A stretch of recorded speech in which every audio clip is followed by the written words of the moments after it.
They laughed at us, mocked us, called us insane.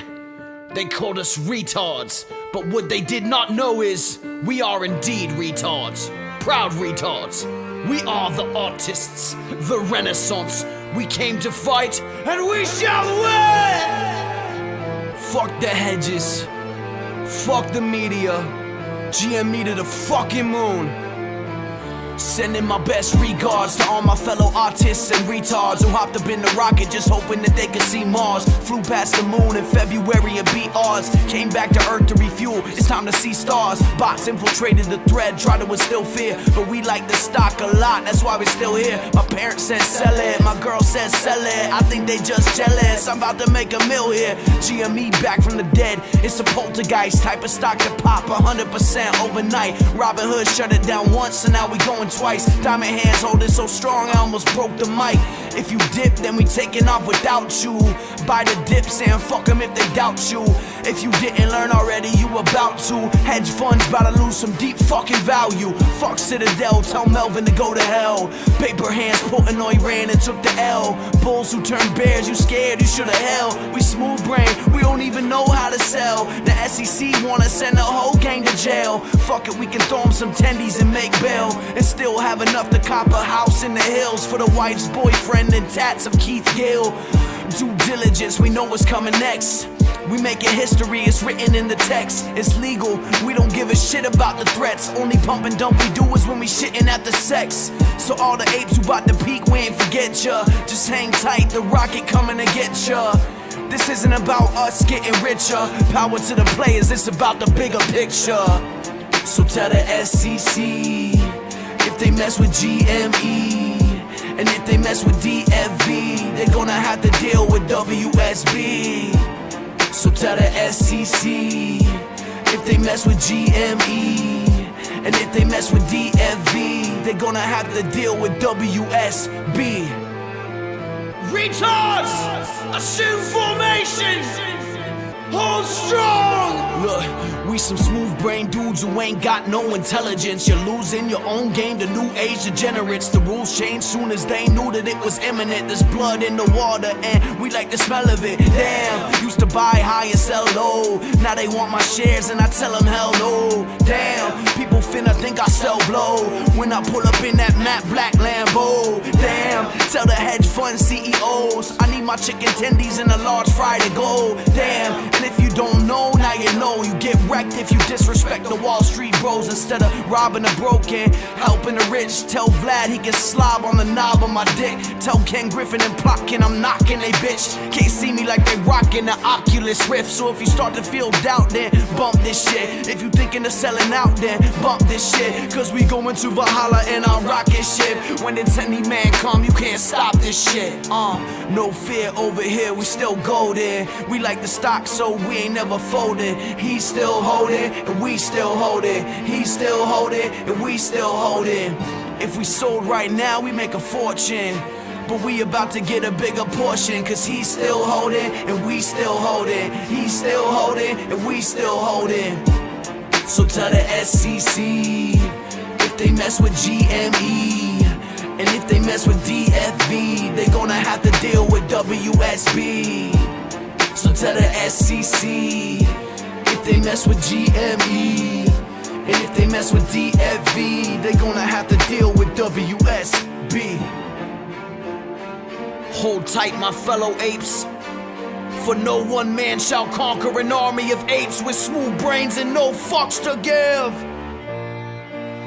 To Valhalla we ride. 10K is not a meme, 10K is the dream. I love you beautiful fucking retards. Keep pushing. GameStop. Big tune. I am a toaster. This is not financial advice.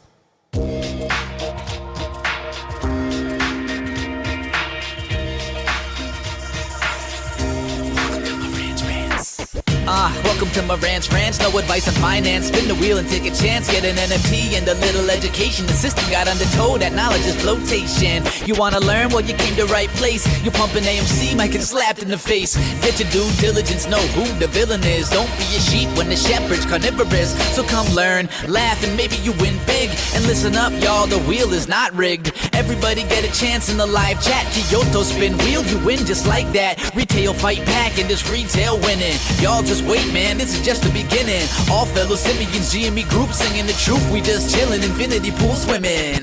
So welcome to Marantz Rantz. A lot of knowledge but no advice on finance. Don't even need pants, you can tune in naked like Henny the Mayo Man. Internet's most hated. Don't wanna lose your money, then it's time for you to listen. If you're ignorant, invest in AMC, a superstition. The stream about ready, they told us to don't dance. I do what I want. Welcome to Marantz Rantz. Welcome to Marantz Rantz. Welcome to Marantz Rantz. Welcome to Marantz Rantz. Welcome to Marantz Rantz. Welcome to Marantz Rantz. Welcome to Marantz Rantz. Welcome to Marantz Rantz. Welcome to Marantz Rantz. Welcome to Marantz Rantz. Welcome to Marantz Rantz. Welcome to Marantz Rantz. Welcome to Marantz Rantz. Welcome to Marantz Rantz. Welcome to Marantz Rantz. Welcome to Marantz Rantz. Welcome to Marantz Rantz.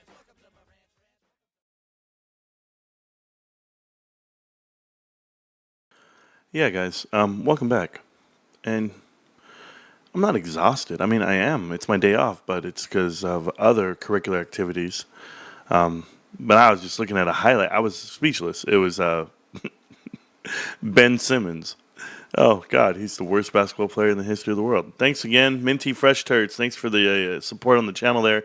Can't feed from Marantz. I actually have Coke Zero. But I've been studying, guys. I've been looking up stuff, going through a lot of videos, a lot of content, trying to find you the right interviews, the right stuff. I'm actually reaching out to someone right now for an interview, and we'll go over it. Haven't done an interview in a while, probably a couple months, only because I'm so protective of GameStop and the environment we've built. And it's tough whenever you let other people in that are just, bearish, and they're bearish for no reason. Like, there's no real legitimate reason to be bearish.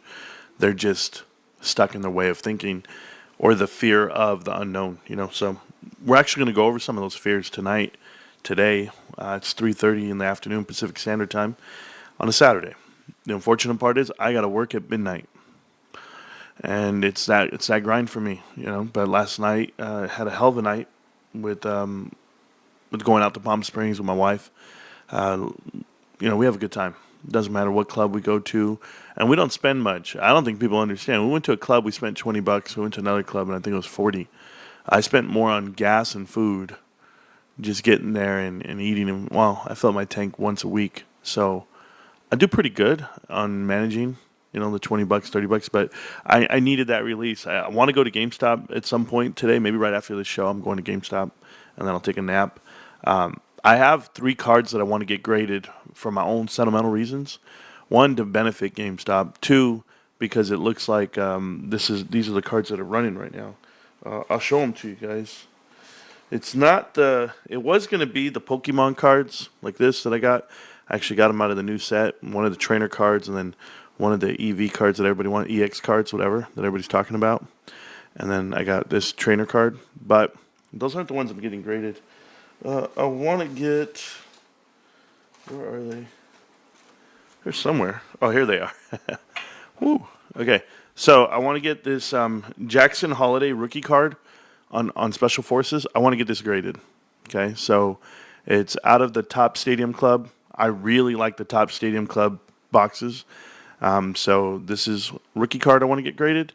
I don't think it's individually numbered. It's just, it's not base per se, but it's Special Forces. So it's a pretty cool card. The next one I want to get graded is going to be the base Ellie De La Cruz, his rookie card. I have it here. So if it looks scratched, it's because the plastic scratch. It's in 2. It's in the top loader and then the penny sleeve.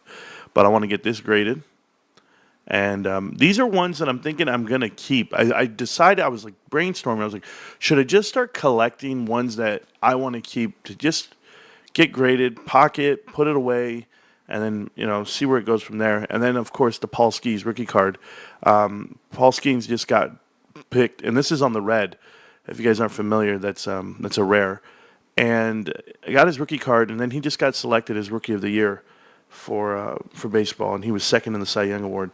For Pittsburgh to finally have a winning season 20 years of losing and finally a winning season. Maybe it's because of this pitcher right here. So I have the card. He's from Fullerton, California, which is pretty cool. And he's 6'6", 235, and he's the Rookie of the Year. So these 3 rookie cards right here are the ones that I want to get graded next. And I'll be going to GameStop at some point and getting them graded. I only want to go to the same GameStop to get my stuff graded. I don't want to switch it up because I trust. Not that I don't trust the other ones. I have a comfort feeling with the people that I talk to the most out of the 3 GameStops that I traditionally shop at. There are 4 in the general area, but I shop at 3 of them. The 4th one's a little further out. You flip me from an old AMC guy to a diehard GameStop guy.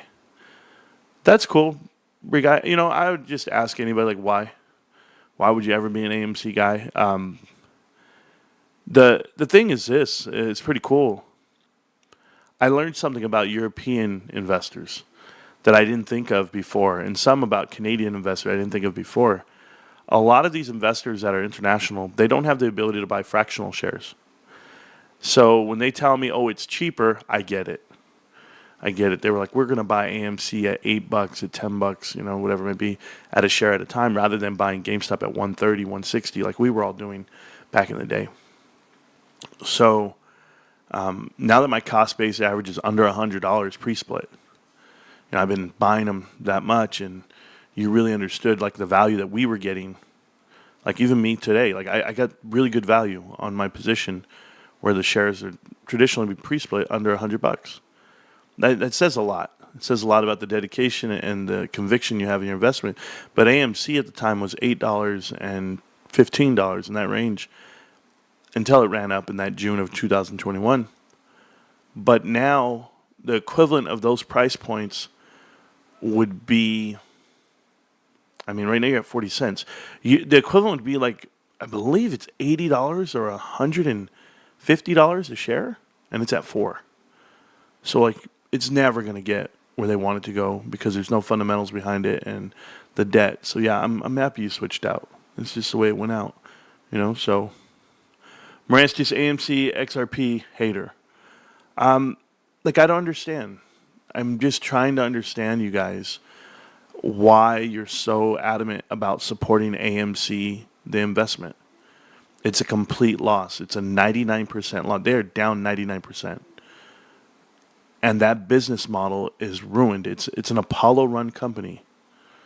It's actually owned and run by Apollo since 2001. I don't understand. Adam Aron worked for Apollo directly for over a decade. He worked for all Apollo-run companies. He ran the 76ers. They're owned by Apollo, Josh Harris. You have to stop this, man. Pikachu, I know you come here and you have fun with us and we let you come with all your accounts. I don't understand, man. I don't know why you want to beat your head on the concrete and tell us that AMC is a good investment. So what I'm going to do for you, Pikachu, because I don't have time to be surrounded by people like you, and I never will, you're forever gone from this show. You're blocked and banned forever. Anyone comes in here and tells me AMC is a great investment, I will block and ban you forever. Because I can't take this. It's there's a point where America grew so adamant about there are 2 genders, right? That's what they said. There's common sense comes into play. It's you're either woke or you're not, right? Everyone has their agenda, their own opinion. So at some point, America votes that way. Congress is having a big decision on this stuff. I'm telling you, just to stay even, whatever it is, I don't want to even hear the bullshit. You start talking this nonsense about Adam Aron, AMC, XRP, all this bullshit, you're gone. You're gone. Davey, are you next? Are you next, Davey? Let me know. Yeah. Davey puts in here XRP, AMC, GME to the moon. Davey, it's going to be real simple for you. Probably more shorts at AMC. Okay, Davey. Probably. Here you go. And there should be. How about that? Davey, see you around, bro. Who else? It's simple. The company's supposed to be shorted because it's a terrible company.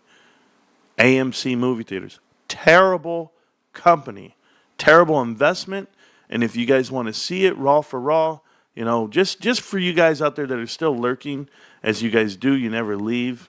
You just want to see and see and see, whatever.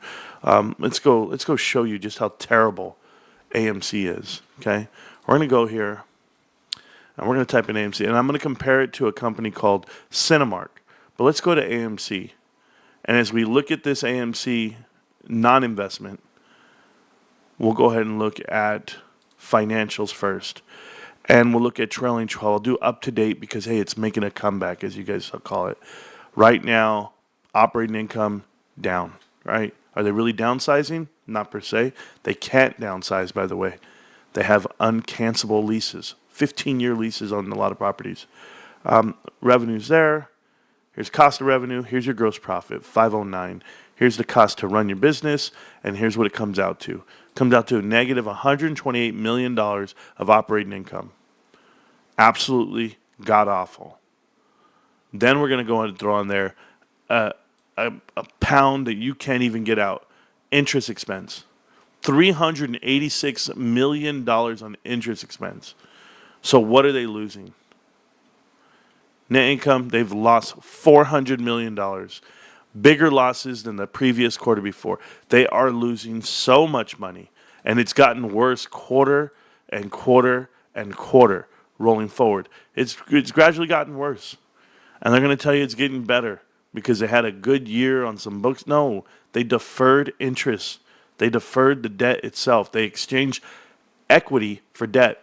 So yes, if you're a shareholder and you were a shareholder previously, 2023, 2022, 2021, you are dead broke. Your investment is gone. It's down 99%. And the reason we know this is because you see this shares right here. This is your percentage of dilution. This is like unheard of. To the tune of billions of shares disguised under a 10-to-1 reverse stock split. Billions of shares. Then we'll go to it. We'll keep going. The gross margin of operations is small margins you get to choose from. But we're talking about under 15%. You're dealing with 11%. Terrible on gross margin. That means you don't have a profit to make. This company's not where you want to be. But we'll go ahead and keep going. So that wasn't enough for you? We'll go to the balance sheet. Cash. They have no cash.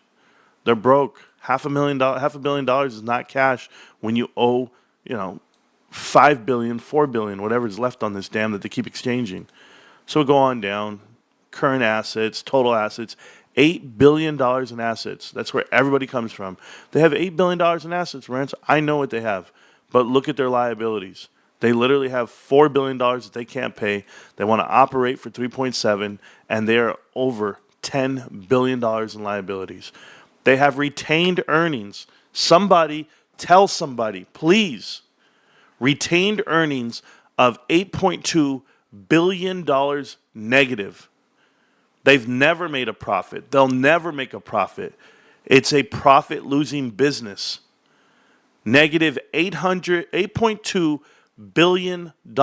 Adam Aron has been in charge for 8 years, and they have lost $8 billion. Do not come to me and tell me this is an investment you want to make. Shareholder equity, $1.6 billion. Do you know what's the worst part about it?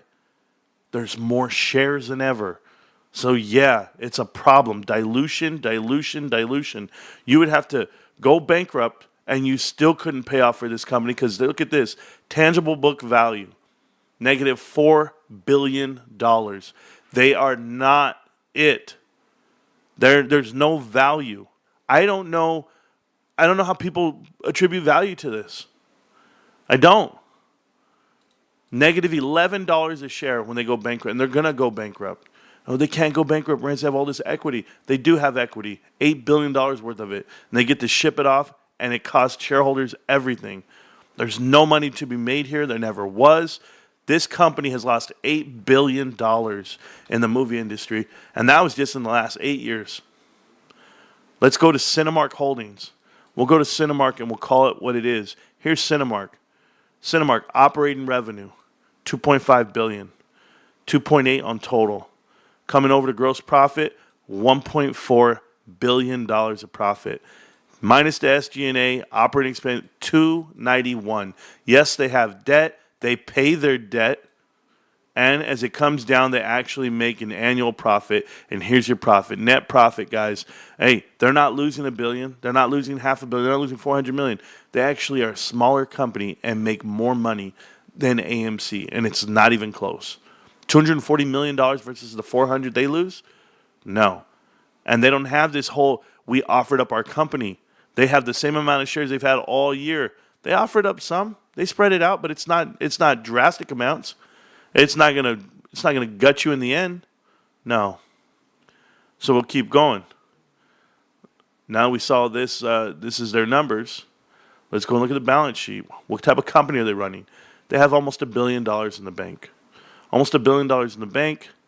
Their assets are at $4.9 billion. They do have debt. I give them that. It's 1.8 right here. But assets, $4.9 billion. They have more assets than liabilities. Therefore, they have shareholder equity in the positive, not the negative. This is a company you want to get behind. Retained earnings. By the way, AMC, they were made to lose.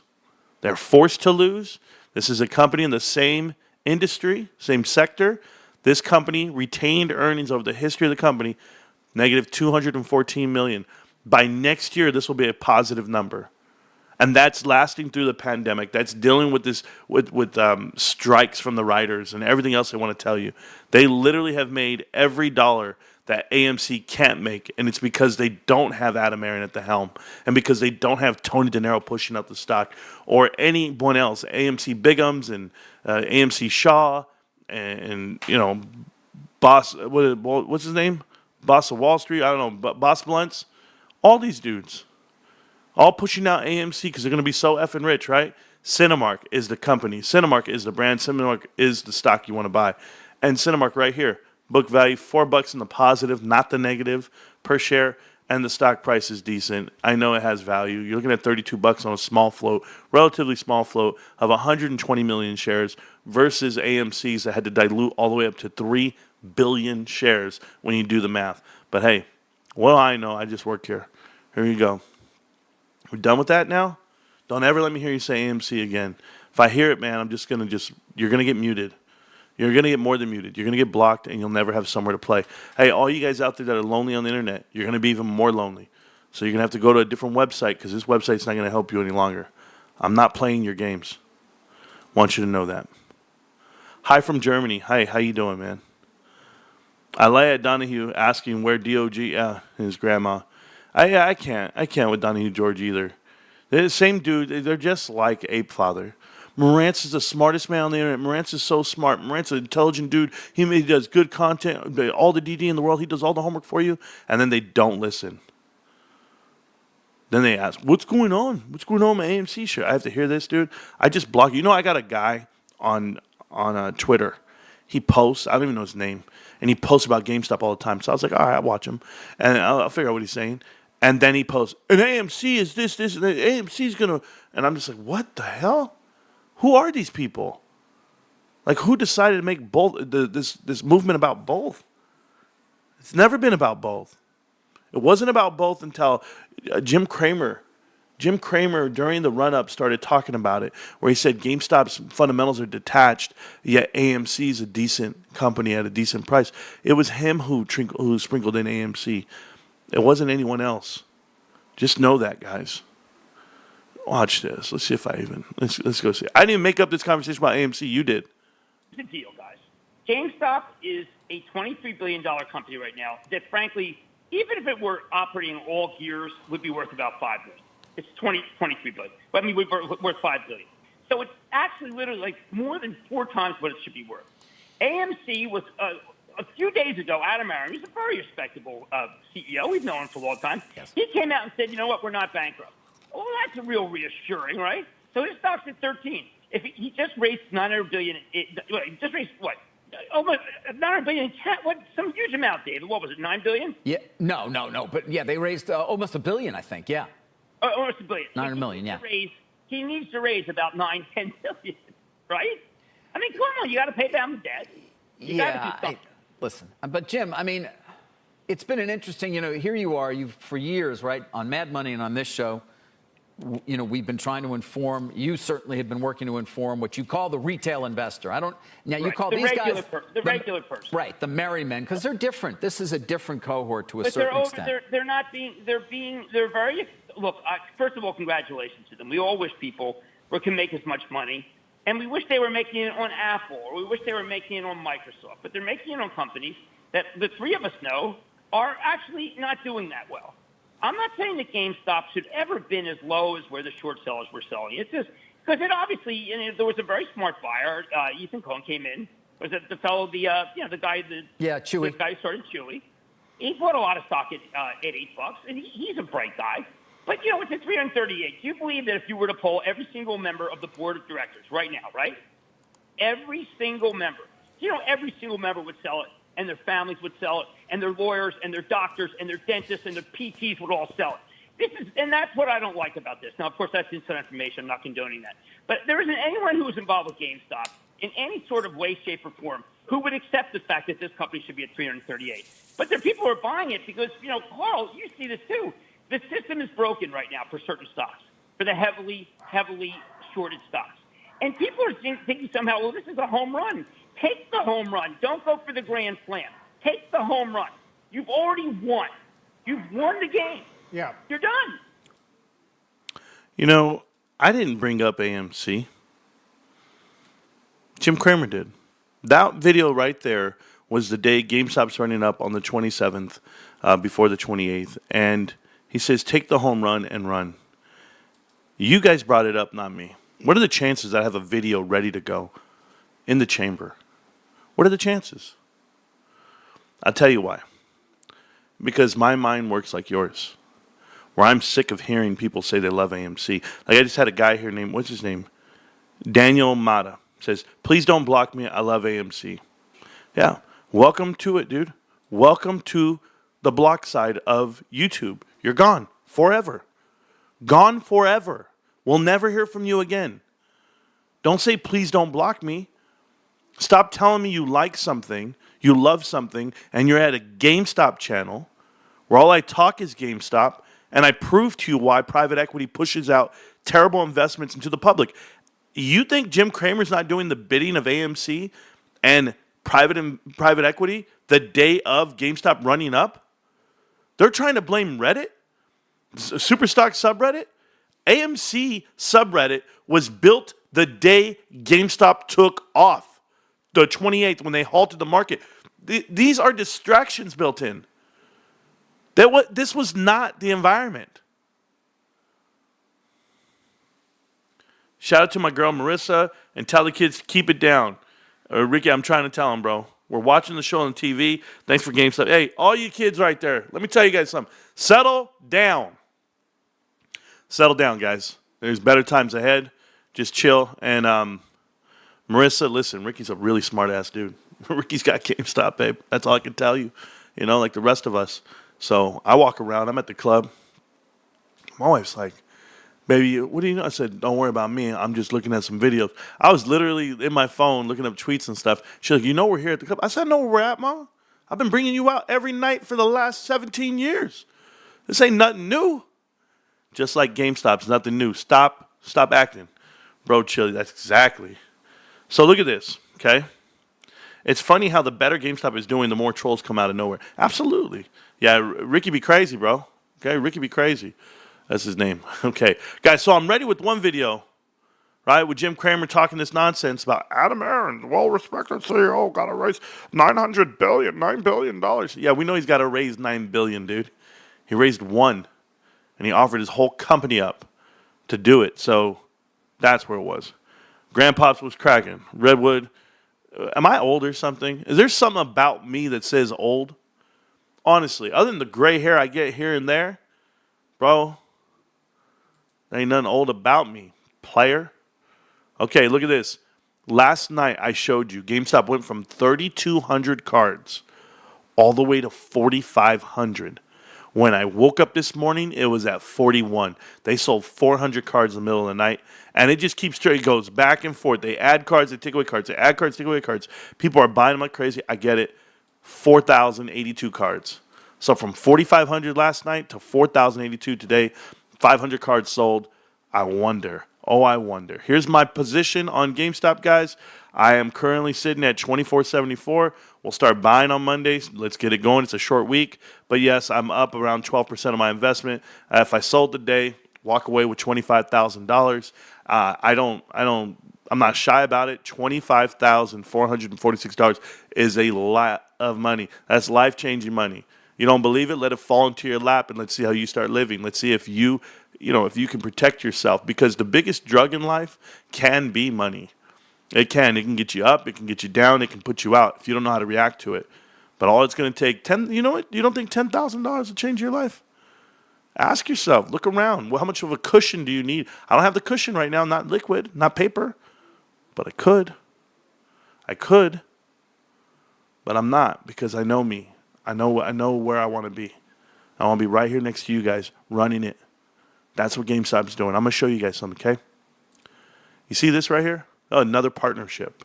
Another partnership by GameStop. This is limited run games. Level up your retro collection at GameStop this holiday season. We are partnering with GameStop to bring our classic re-releases to the retro store near you.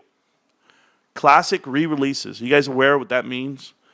In some cases, the re-releases on classics are the fact that these previous copyrights for games and consoles, they've expired. So a lot of companies like Mod Retro, other companies have picked up the old copyright, the old trademark, and they're now producing the product with their own name, image, and likeliness on it. Maybe a little bit better, maybe not as well. But in this case, Limited Run Games has some old school games they're going to be selling and releasing through GameStop, and that's a partnership I want, because these margins are built in. The best part about having Ryan Cohen and Larry Chang in charge is that whenever they're building up something new to do, okay, this new product, new business scheme, whatever, they're not here to take a loss at the door. They have all the leverage. The analytics tell you this. They have all the leverage in the world. All they have to do is say, look at our following. Look at how many followers. Look at how many members. Look at our foot traffic. Look at the interactions on websites. Because if you go to Twitter, this Limited Run Games guy right here, and they put GameStop in it, do you think they've ever had 115,000 views on the chart? Do you think they've ever had 1.8K likes? They have 250-something thousand followers now. But look what they post. They post things. Don't miss out, blah, blah, blah. It only gets 27 hearts. Post something else. It's only going to get 24 hearts. Why is it that when they post and they connect it to GameStop, it goes into the thousands?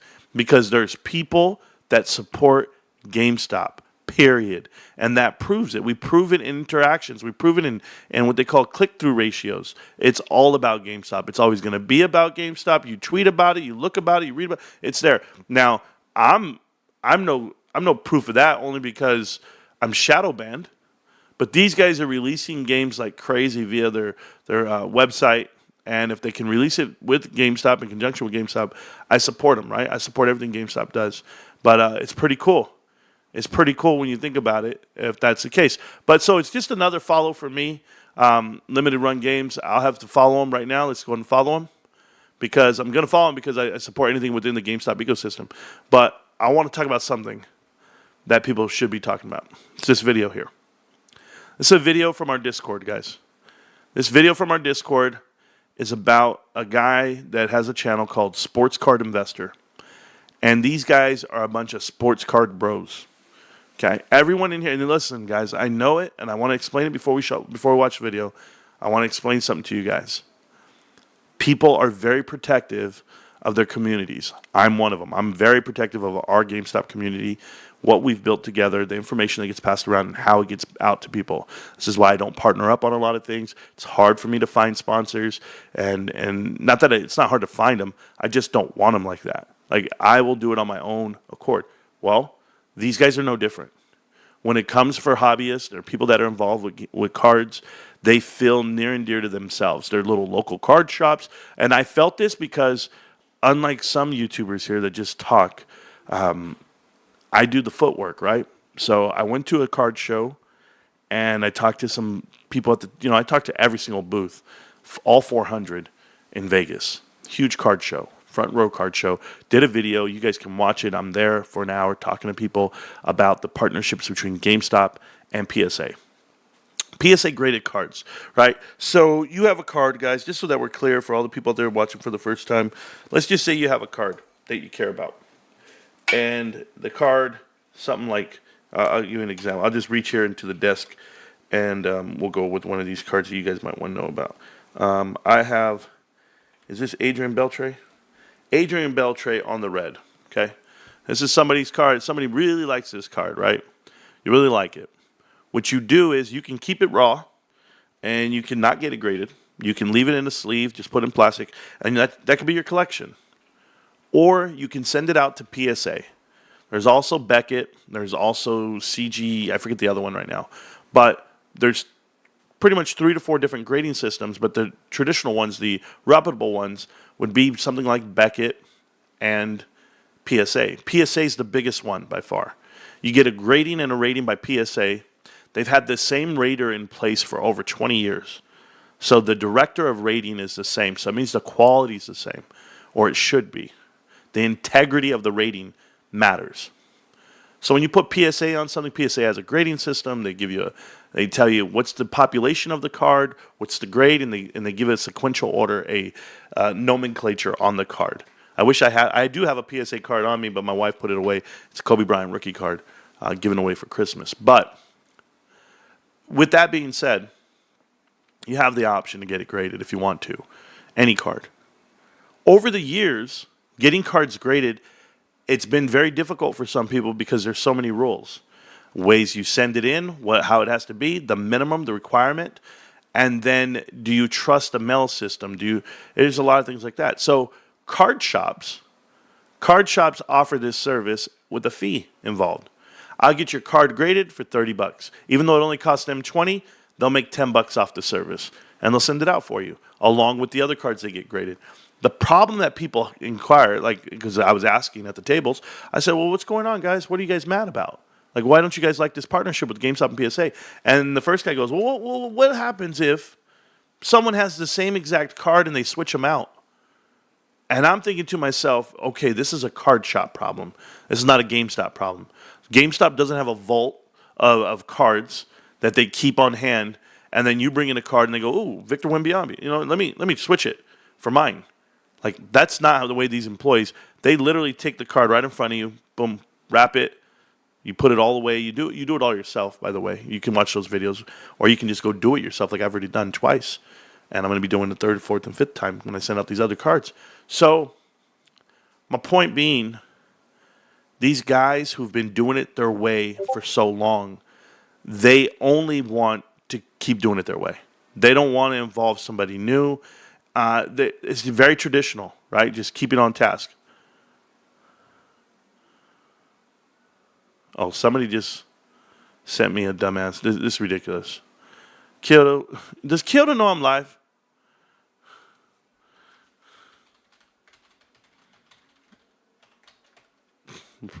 I'm just going to say, Kyoto just sent me the dumbest ass message ever, bro, on a DM. The dumbest message. Somebody tell Kyoto I'm live. Anyway, I got to close that channel out. He's too much, this guy. Hey, you guys know my guy, Kyoto? Nobody knows him? Okay, anyway, back to the story, what we're talking about. So you want to get cards graded, you want to do your thing, whatever, it's fine.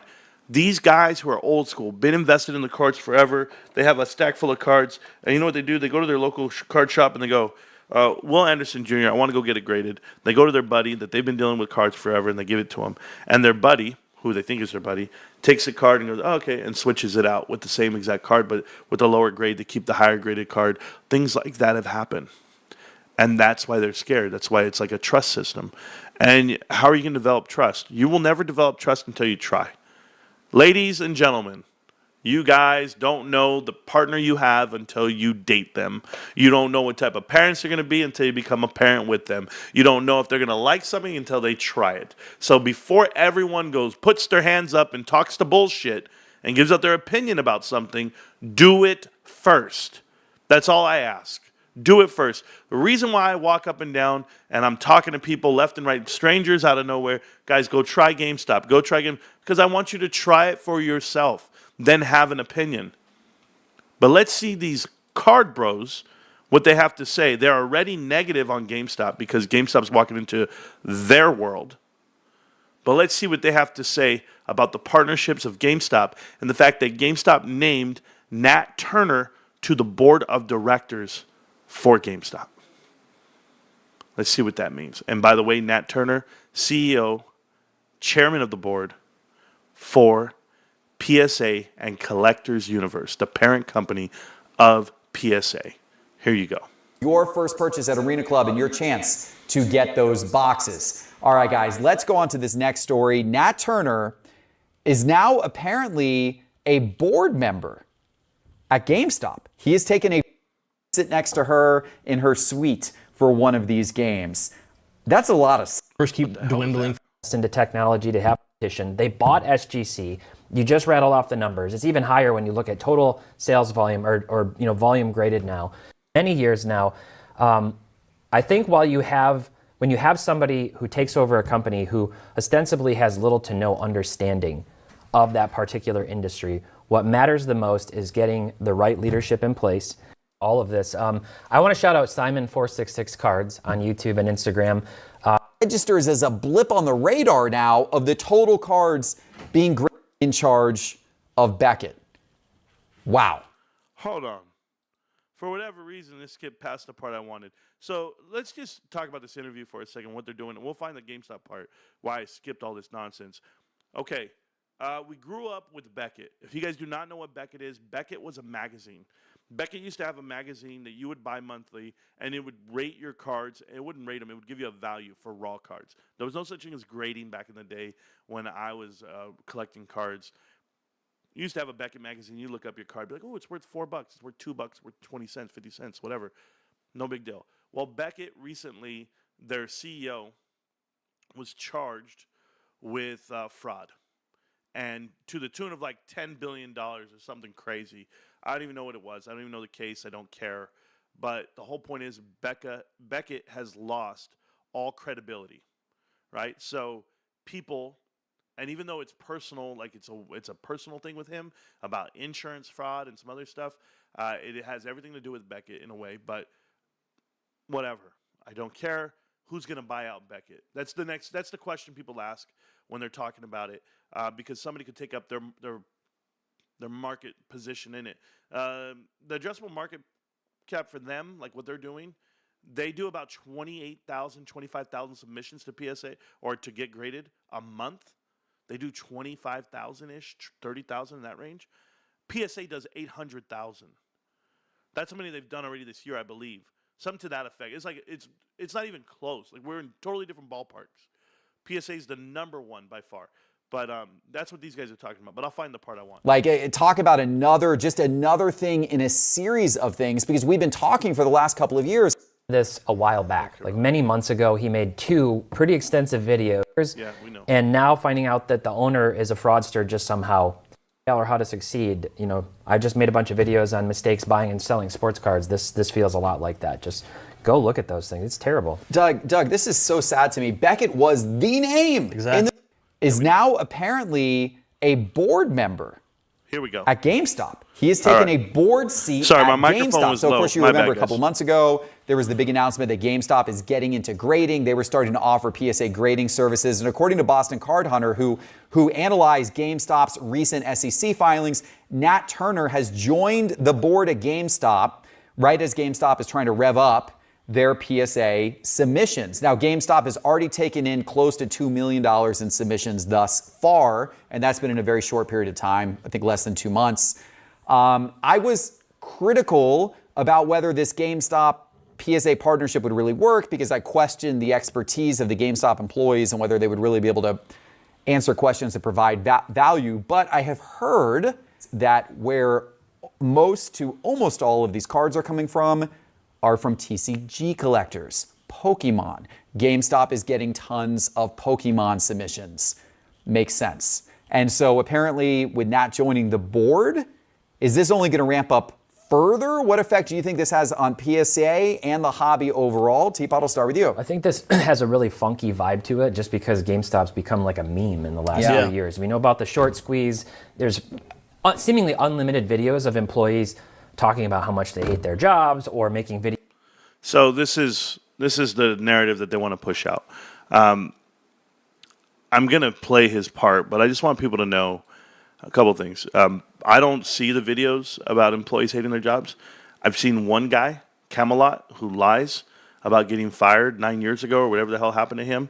I really don't care. And as far as people not liking it, I've met so many GameStop employees, some that have 17 years with the company, 13 years with the company. They take on the newness of the company, all the changes, and they're happy to do it. But like these are card guys here.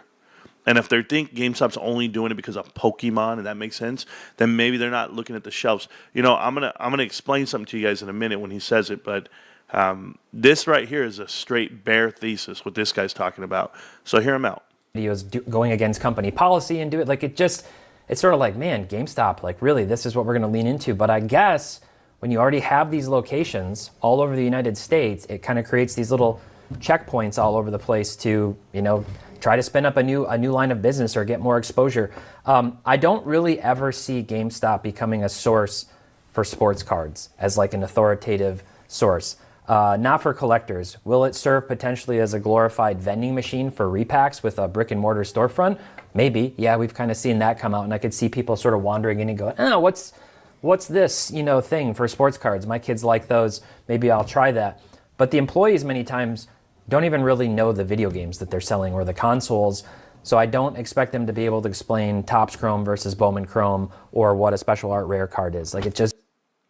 So there's something right there.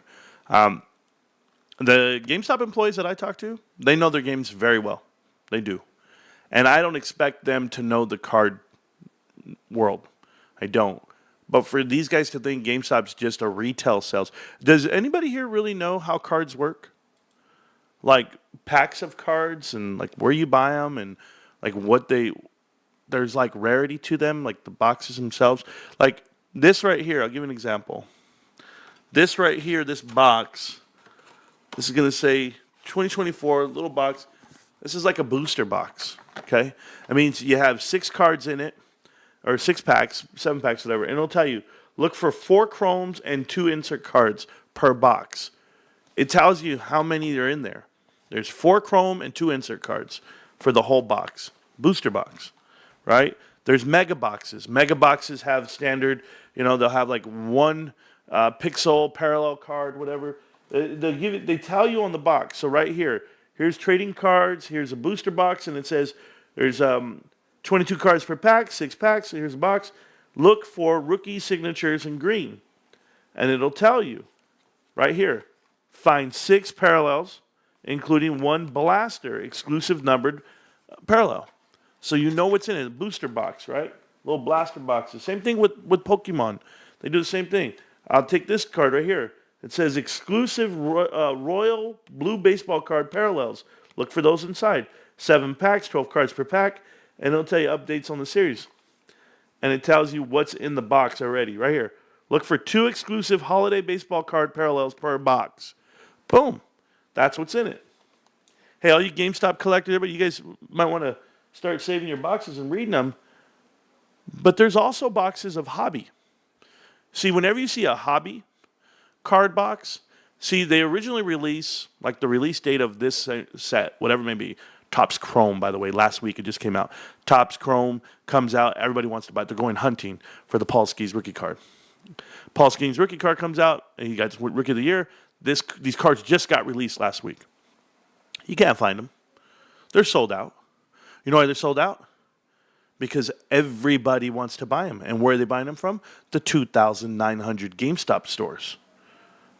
These guys don't have a clue. They think their mom and pop card shops are going to beat out GameStop, and they're never going to beat out GameStop. GameStop has what we call purchasing power. That's the leverage you have when you're huge. This is why PSA teamed up, because you now have an identity for a card company, right? There's nothing. You can't pair up with Walmart. You can't pair up with Best Buy. Best Buy's playing catch up. Go look at the card section. Walmart's ungoverned. It's just retail packs. When you're going to sell hobby packs, guys, hobby packs are very expensive. Hobby packs have the autograph cards, the patch cards. They have more parallel cards. They have everything. I mean, you guys pay for a hobby pack? You might pay $30 a pack. You might pay $40. Guess what GameStop's selling? Hobby packs. It's already been announced. This is why when I go to GameStop, I say, hey, do you guys have anything behind the counter? And then they come up with the Pro Set Signature Series that's $200 a box, $150 a box. And I'm like, what in the hell are you doing with that back there? Like, there's 9 signature cards in this box. I'm like, wow. And that 10 box, 9 signature cards. I can't buy it today, but I'm just saying.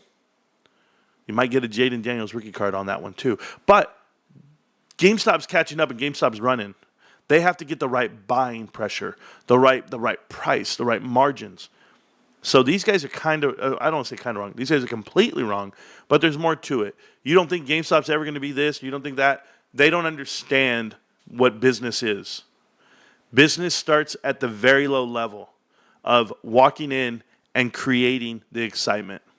And it might be a 9-year-old, 10-year-old, 12-year-old, 13-year-old, 14, 15, 16, 17. And you might think it's just TCG cards, but it's not just the actual trading cards themselves, right? These gaming cards and TGC cards. Oh, my God, I don't even know what the hell I'm saying at that point. But it's not just them. Watch and learn. I'm going to show you. I think it's kind of almost like just a spot to show people cards. I don't know, maybe like a Walmart or something, you know, where they're just on the shelf and somebody buys them. Then again, I'm probably going to get accused of having glazed Nat Turner in the first segment, and so maybe he'll come in and turn GameStop into some, you know, big thing too. But ultimately, I don't know. This is interesting. I think we'll see. It's probably low stakes for Nat. Maybe he got a good offer to join their board and help them out, and so we'll see where it goes. That just means they don't do their homework. We're going to have a conversation about Nat Turner and the partnership with GameStop. It's on the deck. Look at the top. They say Beckett's owners, Arena Club, PSA, CEO, X on GameStop. Like, they literally told you the update. Then maybe you should have went and read it. You should have went and read the 8K. Smart guy. Where he's not getting any compensation. You want to talk about a good deal? How about a good deal for GameStop? They got an angel investor that's a billionaire. Comes out and what? He partnered up? Wait till you find out the truth about PSA. For all of you out there, wait till you find out the truth. Yeah, what do you think of this, Doug? If you go back and watch the episode we did when this first came out, I was just as critical as you were about this. I said it didn't make any sense. This partnership made 0 sense to me. I didn't imagine that very few people would take advantage of this service within GameStop, and if they did, it would likely have been TCG customers, which is what we're seeing. I went as far to say that very people probably shouldn't take advantage of this offer because there's, you know, these people in the store are likely just barely trained enough to do this process. They lack a lot of institutional knowledge that comes with the trading card space, and you'd be much better served going to an LCS if you have that option available and have someone with experience help you. That said, I never saw this coming. I had no idea that Nat Turner might be joining the board, and he is a billion times smarter than I am. So, you know, I'll defer to Nat on things. Then say that again.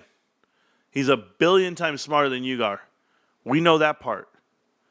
For you guys all to assume that this is not something people would want to take advantage of, PSA went corporate. PSA goes, okay, how can we expand? How can we grow?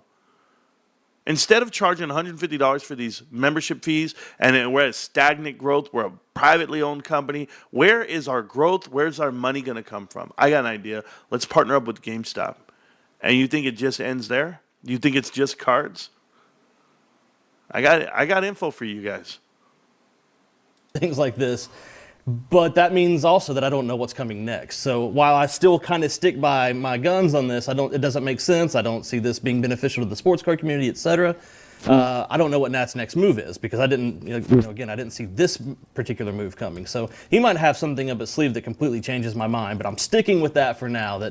That's a non-starter for me as of now. Yeah, it's interesting. GameStop does seem to be going all in on cards, but specifically TCG. And I actually was I was curious about this whole thing.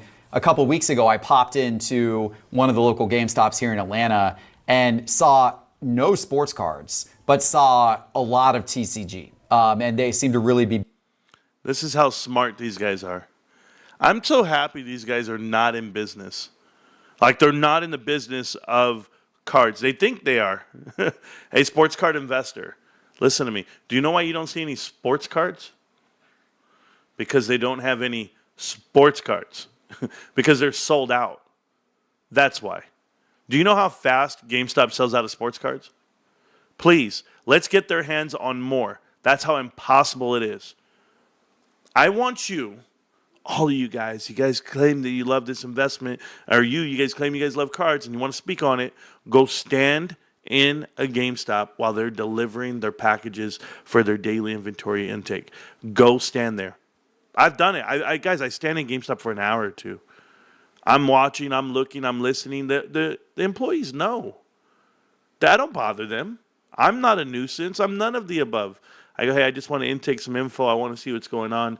I want to check out people's reactions to your guys' offer and pitch. And they're pitching and they're offering and they're talking. And I give them suggestions. I say, hey, they ever thought about saying it like this? And they're like, oh, that's cool. There's some people that understand the value of a trade, the value and how you can actually do a value proposition in the moment. But certainly for cards, to give out the info the way you could.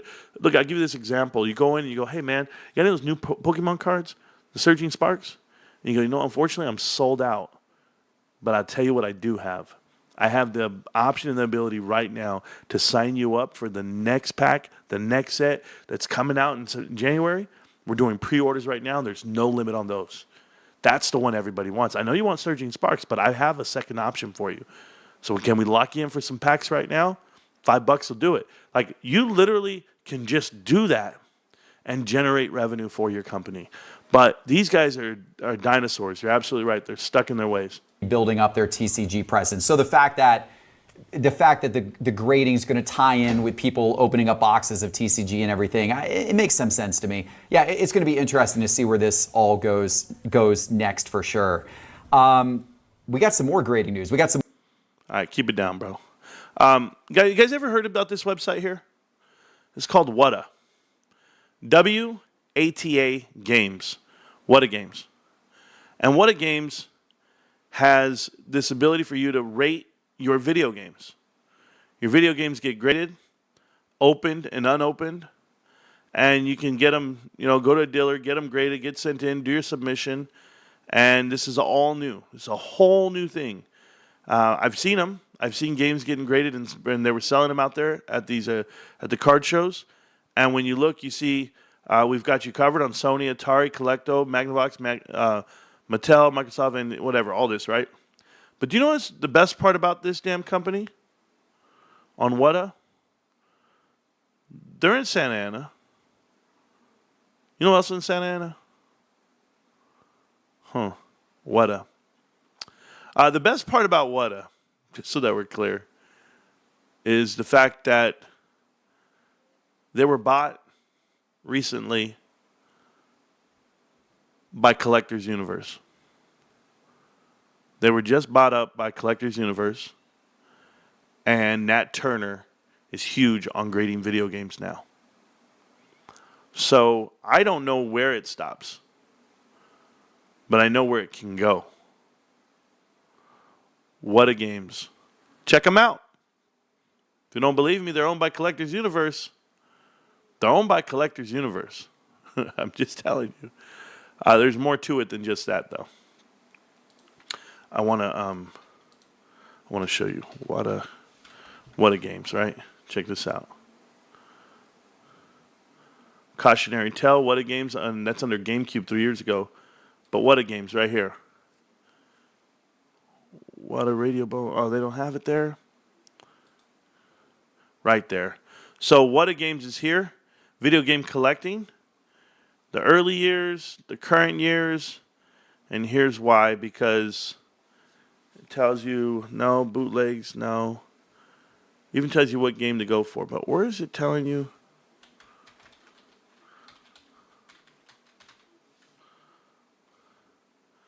Collectors. That's the word used the most in here. Collectors Universe. Dang it. Speculative collectors, hobbyist collect. There it is. What A Games was acquired by Collectors Universe, a company that specializes in grading coins, collectible cards, and other memorabilia. July of 2021. So Collectors Universe owns What A Games. That's pretty cool.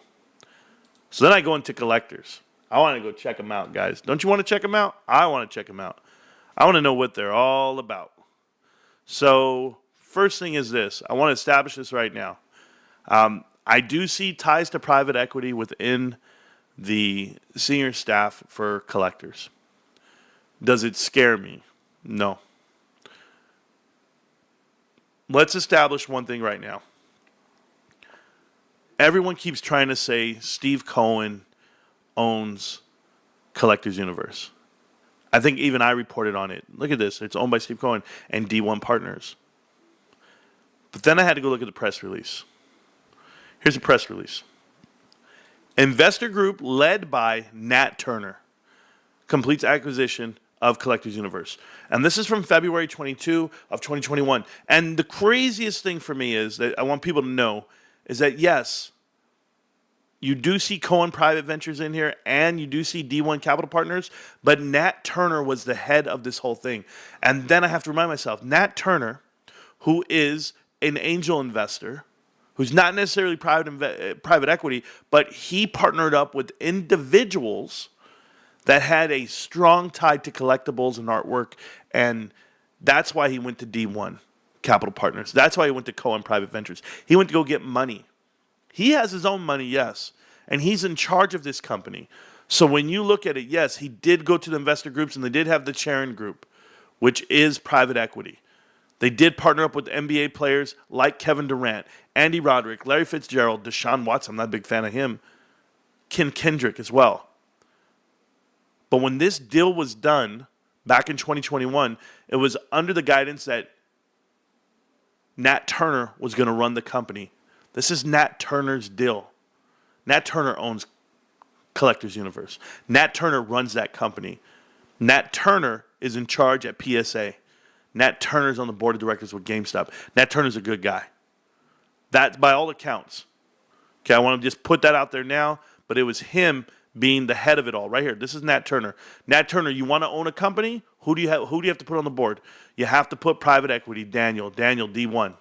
Okay? You got to put Jesse Jacobs. You got to put Steve Cohen. All these guys are private equity right? Well, I don't want to say private equity, but these guys are private equity. Daniel is for sure. But Steve Cohen is just a collector. They're just collectors. Zach Weinberg is the newest guy on the board of directors.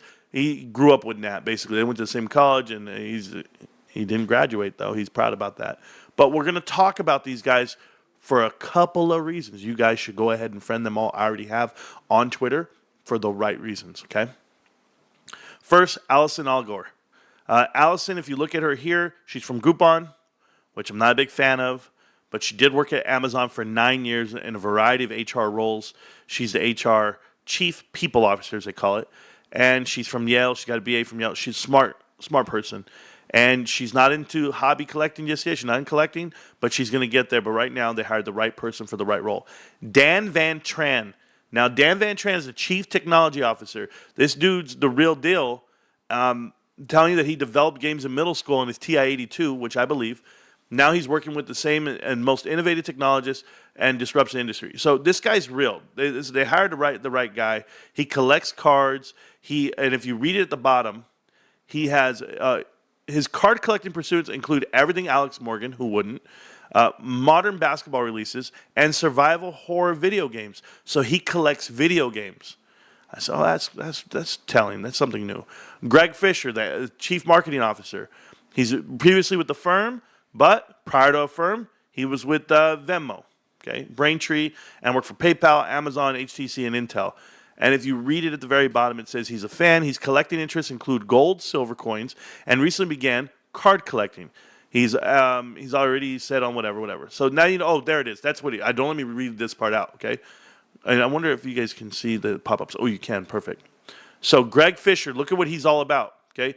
Greg is an avid sports fan and has been diving headfirst into the development of NFTs for the last 2 years.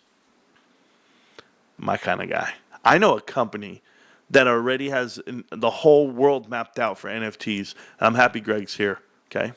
Jason, this guy seems private equity, but he's not per se. He's actually best friends with Nat Turner, because he was a CFO at Flatiron. If you guys don't know about Flatiron Health, he was a CFO. Nat Turner was a CEO. They sold it for $2 billion, and now they're here. Now they're running this company, and he's an avid baseball card collector. He collects hockey cards. Awesome.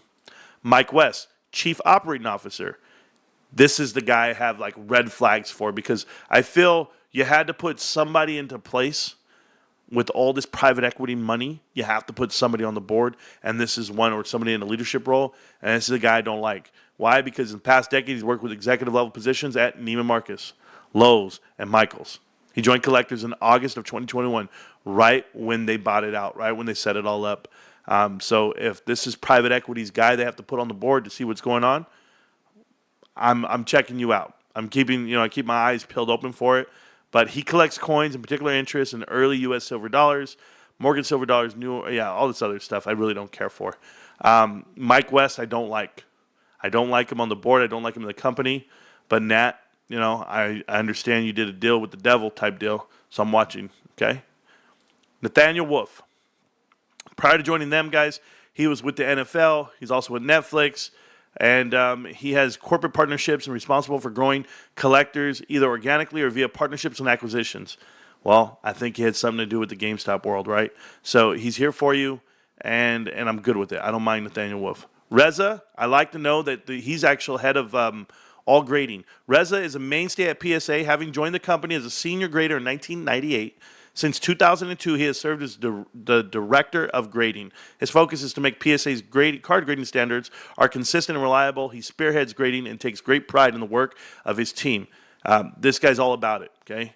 So I like him. Roxana, how you doing? Roxana here, she joined in 2021.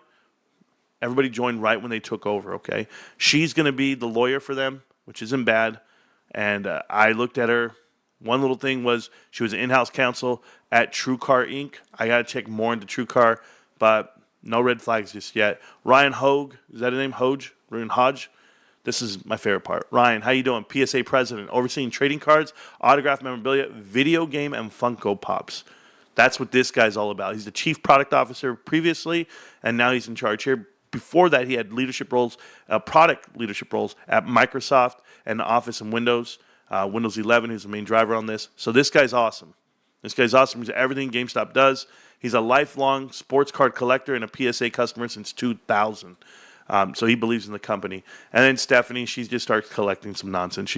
She graduated from Chapman University, which is awesome. Okay, that's the whole team over there at Collectors. I'd say one I don't trust is Mike West. I'm not a fan. Other than that, I can live with everyone else. I like the fact that these guys have interest in NFTs, that they have interest in Funko Pops, that they do video games. They understand video games. Nat Turner, I didn't click on him, but Nat Turner's previous CEO and co-founder of Flatiron Health, a cancer software company acquired by Roche in 2018. And as you go down, he's been collecting everything for years. He focuses on Michael Jordan, LeBron James, Kobe Bryant, and post-war vintage baseball, wax boxes, unopened, all packs. And it says here, recently he started collecting video games, comic books, and Type 1 photographs. So right in our wheelhouse here with Nat Turner. So I like it. I like it a lot. And I can deal with it. These are the guys that are in charge at Collectors, at the end of it all. D1 Capital Partners. Yes, it was said that they had a short position on GameStop at the time of the run-up. They also recouped all their losses from what was reported. And it says it here. D1 is Daniel Sunderman, whatever the hell his name is, Studheiman, I don't know his name. He's a minority owner of the Charlotte Hornets, partnered up with Michael Jordan. Go figure. And it says right here, in January 2021, the firm lost $4 billion, 20% of its capital, due to the GameStop short squeeze. As of April 2021, they recouped 90% of their losses. Okay, so apparently they made back all their money, shorting it all the way down, and that was the run. And yes, that's who we partnered up with. So did we partner up with them per se? No, I mean, it's just indirect partnerships. These indirect partnerships might cost you, and it might get you to the point where, I'm telling you, these videos that I'm watching, and you read these headlines, Steve Cohen leaves Twitter after his family receives backlash amid GameStop backlash. So I want to talk about that for a second and why it matters to me, the Steve Cohen and the Ryan Cohen and GameStop and Collector's Universe. All right, check it out, guys. Okay. One, Collector's Universe is not Steve Cohen. It's not D1. They have money in it, yes. But Nat is the reason why this company exists. Nat was the one who did all the fundraising. Nat is the angel investor. Nat is in charge. And Nat is on the board of directors with GameStop. He's doing it for free. He doesn't have any leverage at GameStop. It's not that. These are the deals you make.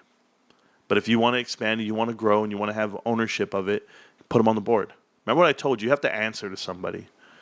Somebody has to answer to somebody, right? Customer service-wise, something goes wrong, there has to be someone to blame. You just can't leave it out in the middle of the air. So I like this partnership for GameStop. I like it a lot. And it didn't cost us anything. It didn't cost us our identity. It didn't cost us the culture of gaming and car collecting.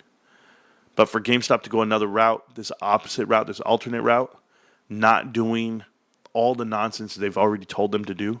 You guys know over the last 4 years, it'd be like, oh, we got to do these gaming arena things. We got to partner up with these great gaming websites, these betting websites.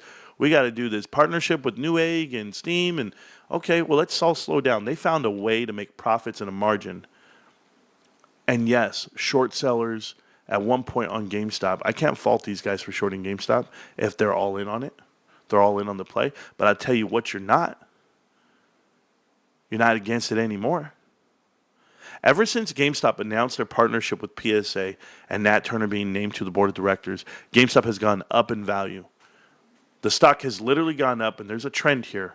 I want you to look at this trend for GameStop. From $20 all the way to $29. They have gone up an amazing amount on this sheet. Now, from $20.35 all the way up to $29.80, they've spent the majority of this run on the top half of this trend channel. This trend channel doesn't stop, though. This is the 2-hour chart. But when I go to the daily chart, you're literally blowing up all the way through with all the bullish, indicators the whole way through. You might hit this top line right now coming up, guys. You might see a retraction on down, and it might retract it down after earnings, because that's where we're headed, to earnings. So once you hit this timeline, you're at earnings. And you might just come back down because they want to push down, but it's inevitable. And then I'm telling you right now, you see a drop during earnings, guys, it'll go right back up within 2 weeks. It's going sky high because people know what this is. They want the truth. And the truth is this. The short sellers have now turned into the longs. The short sellers want to be a part of this company as much as anyone else. Go look at D1. Go look at Steve Cohen. And now look at Nat Turner, who's actually working it out with GameStop to put his own ownership, his name, title, image, likeliness, everything next to GameStop and Ryan Cohen. It's the best bet ever. You want to talk about playing chess? Remember that picture of Ryan Cohen sitting there at the chessboard? And I told people, I said, you know what? This man plays chess, not checkers. And if people don't remember the picture, it's because they don't want to remember it. But I'll show it to you, just for old time's sakes. Watch this. You're going to love this.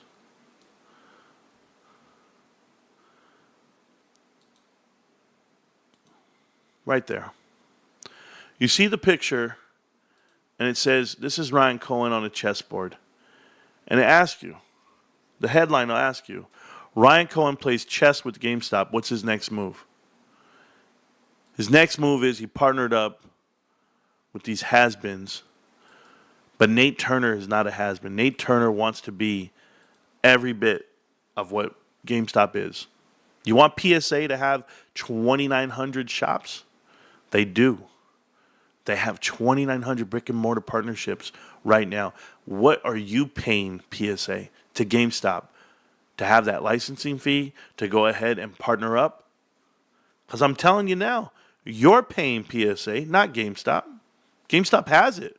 GameStop's giving you added value. GameStop's giving you traffic. That's the truth.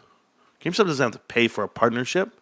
So I tell you, in the position of leverage up, man up. I haven't talked to the chat at all. We got to talk about a very touchy subject next. So let me read the chat for a minute before I get into this next subject, because the next subject, I'm ready to take somebody out, bro.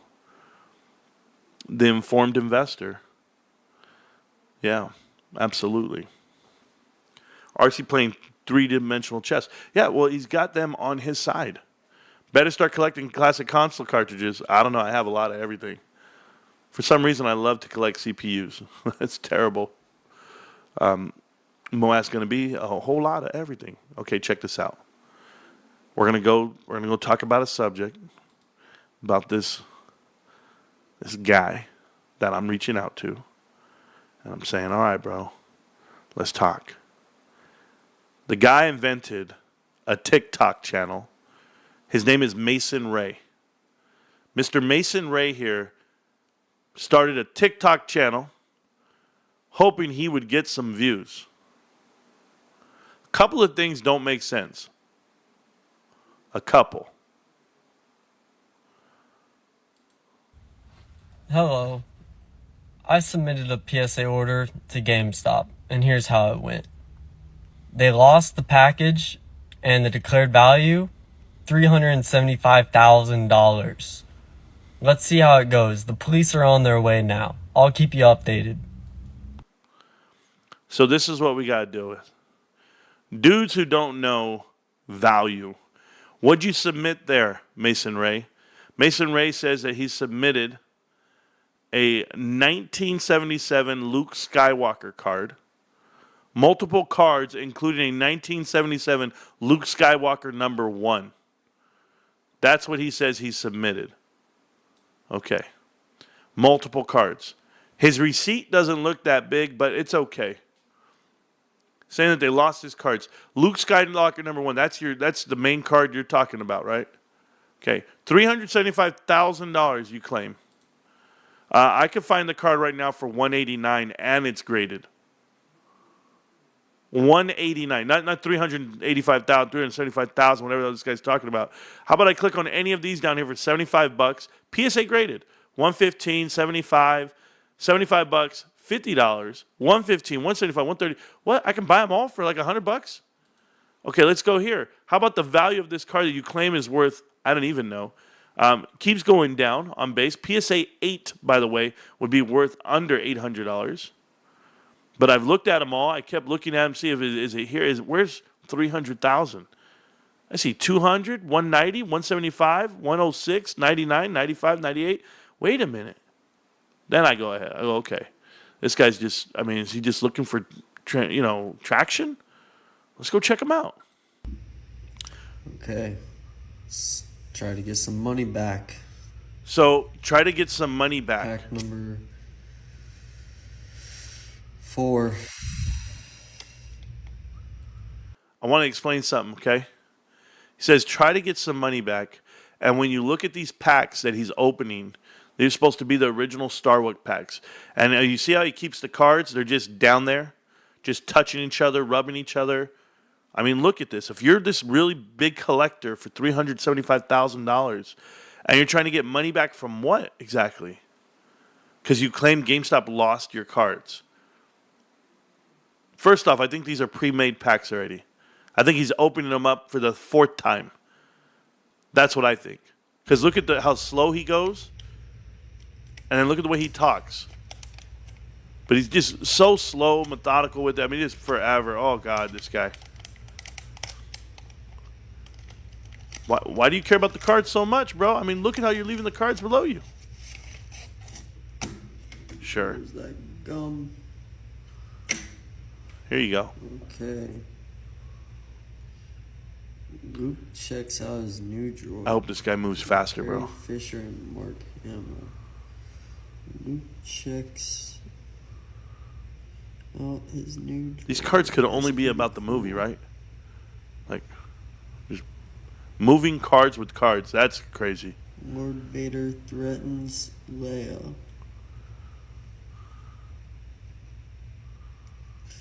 R2 is left behind.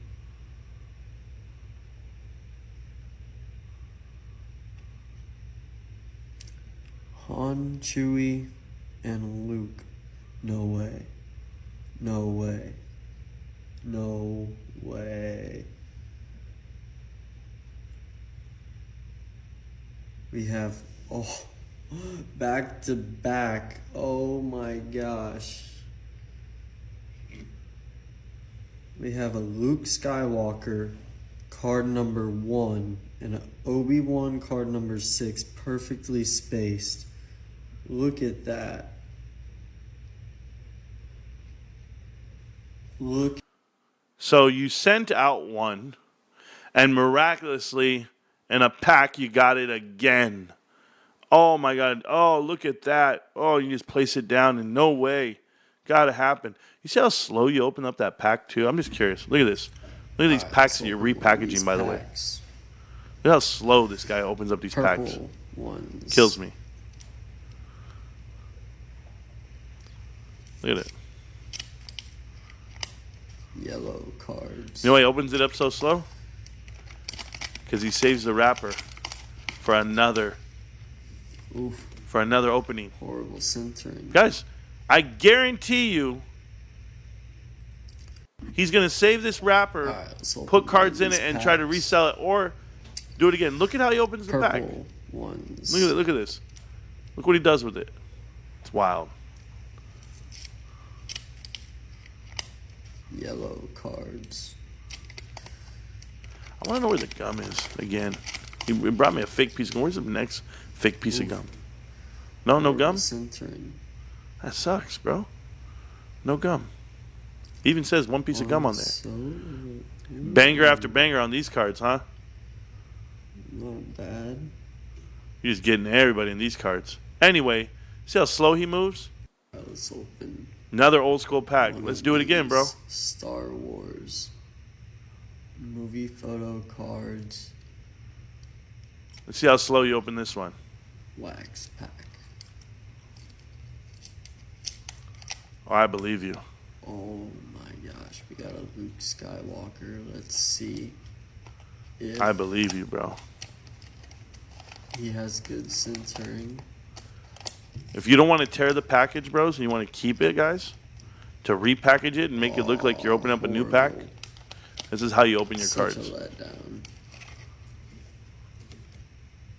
But that's just one card. Yeah, it's Luke, man. Send it in to GameStop. Claim you got 200 and 300,000. Reason why I'm doing this?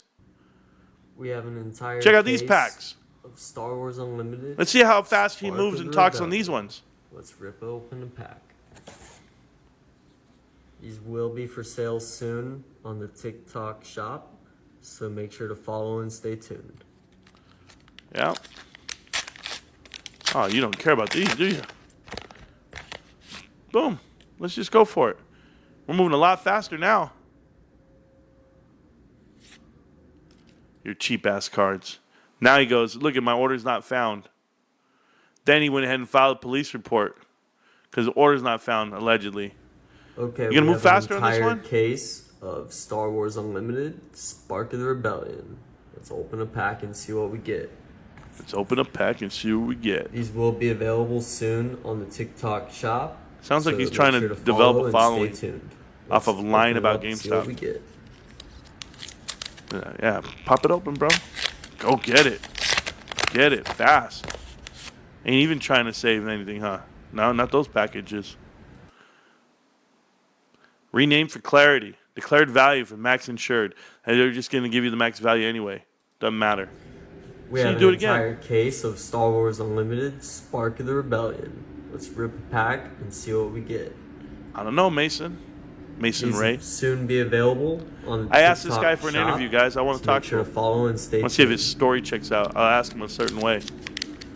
Yeah, pop open that pack, bro. Look at that. That's the way you open up those cards.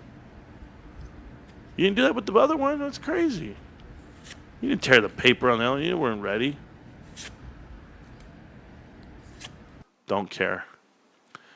I'd be curious. There's no declared value for what GameStop intakes unless you give them like 100,000 slabs. What did you give them? Boom. He's over here talking about bullshit.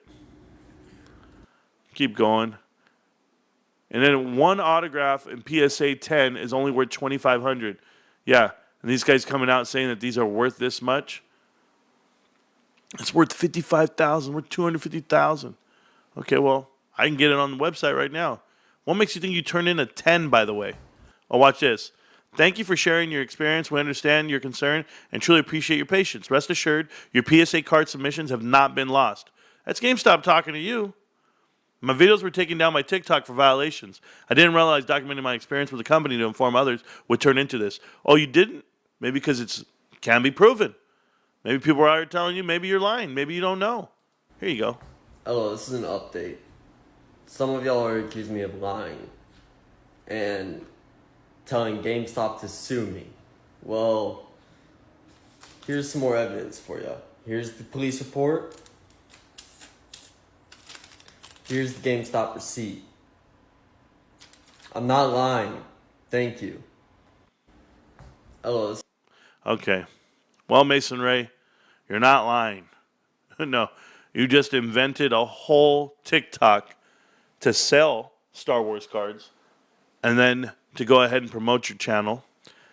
And now, all of a sudden, your receipt tells us that we lost $375,000 worth of Star Wars cards. I mean, how many did they lose? 375,000 cards?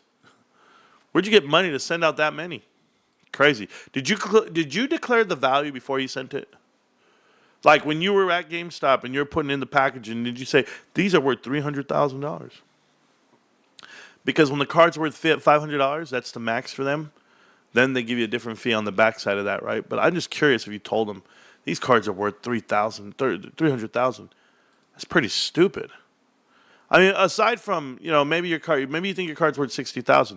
Do you think you need to go get it graded? I mean, okay. But you're going to blame GameStop right now.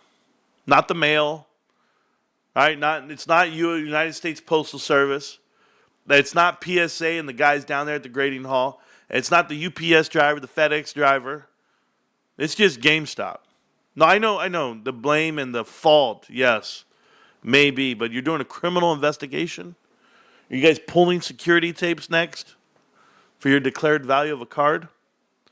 Like I was told back in the day, I used to watch a lot of CSI when I was young. I watched CSI and then I became an investigator myself. And when I went to school, because I had to go to school for it, right? Aside from going to military police school where I graduated from, I also went to Capit School, Child Abuse Prevention Interrogation. I had to go to that school as well. And you're able to, check out autopsies on, unfortunately, children and signs of neglect, maltreatment, malnourishment, physical abuse, all of it. Okay, anything you can fathom, which you wouldn't want to at that time or at any time, certainly for a child. You know what's crazy? You get called to a case. It's not like CSI. It's not like NSCS or whatever the hell these shows are. CSI Miami was my show, guys. That was my show. It was my show so much that there was a girl on there named Callie. And I named my daughter after her. Because I used to watch that show every day. And I never forget this dad asking me, he says, hey, man, because it was a case, and I don't really want to talk about it in detail with you guys, but he said, well, can we check the fingerprints? And can we look at this? Can we look at that? And then they go, no. And I was like, no, we don't. What are you talking about? There's no DNA lab. There's no. You might want to call CID and they're going to figure this stuff out for you. But for us, it's just like when my home got broken into. I'll never forget that too. My house got broken into when I was like 20 years old, 21 years old, 22 years old. And we were gone and I had to come home and my house broken into. And I saw fingerprints on my TV. They had moved my TV. I had one of those big RCA TVs where the speakers were at the bottom, big old projection screen in it. Remember, you go to like rent a center, you get them like $50 a month for like 2 years, and it only costs you like $300, but you pay $1,000, whatever. So you had this big ass TV, and they moved it just to get to the back to unplug the PlayStation. I go, look, man, they stole this, they stole that. Those are the fingerprints right there. I can see them right there. Go do your fingerprints. Go out there and get it. And the guy goes, look at me, he goes, what are you talking about? I go, man, when I investigate crimes, I can do it this way. I'll lift those prints and we'll run them through. And he's like, We're going to do all that for like a lost PlayStation 2? Get the hell out of here. This guy and his Star Wars cards that he miraculously found in one pack. He found another Luke Skywalker one in one pack. That one pack he just opened in front of you guys. Wow. It's amazing. Amazing, bro. Yeah, I got the, you know what I got? I got these booster boxes, bro, that I keep buying. Shit. Hey, I reached out to the cat. So let's go ahead and do the show together. I want to find out. You know, people put a lot of blame on the people, and I'll just tell you, you do whatever the hell you want, but I'm not putting $300,000 cards in GameStop's hand or anyone's hand. It's not that I don't trust GameStop. It's $300-something thousand, dude. Like at some point, you just got to be like, okay, I'll walk it down to PSA myself. Or maybe it's not 300,000. Maybe you're being just over-exaggerating. Maybe that's what you're doing. And then it's bringing more negative headlines to GameStop. I remember when I submit my cards, right? And they're right there. Because like where you're looking, I don't know where you look, but where I look, it's there. I'm at GameStop right now, right? My account. Let's see if I don't want to give away any of my info. Hold on. Because I don't want it to show you too much. Because that's my member ID. It has all this stuff. Ah, man. So like, let me think for a second. How could I do it? I could do it this way. Could I do it this way? Yeah. So this is what my account looks like. It says ordered, created November 13th, order created November 16th. Where's yours? Just because there's no order there, I'm going to say you don't have an order. They never sent it out? I don't understand. Who lost your cards? What does your receipt say? So this is their police report. This is, guys, by the way, this is a letter that a girl says she loves me. Can you guys see it? Cool. And then this is a receipt that shows you, you know, the one this one Kobe Bryant touched. Yeah. And what the hell is this, guys? What is this bullshit? Don't worry, I shop. Remember when I told you I bought a gift card for my nephew? Right there, it already delivered. Right?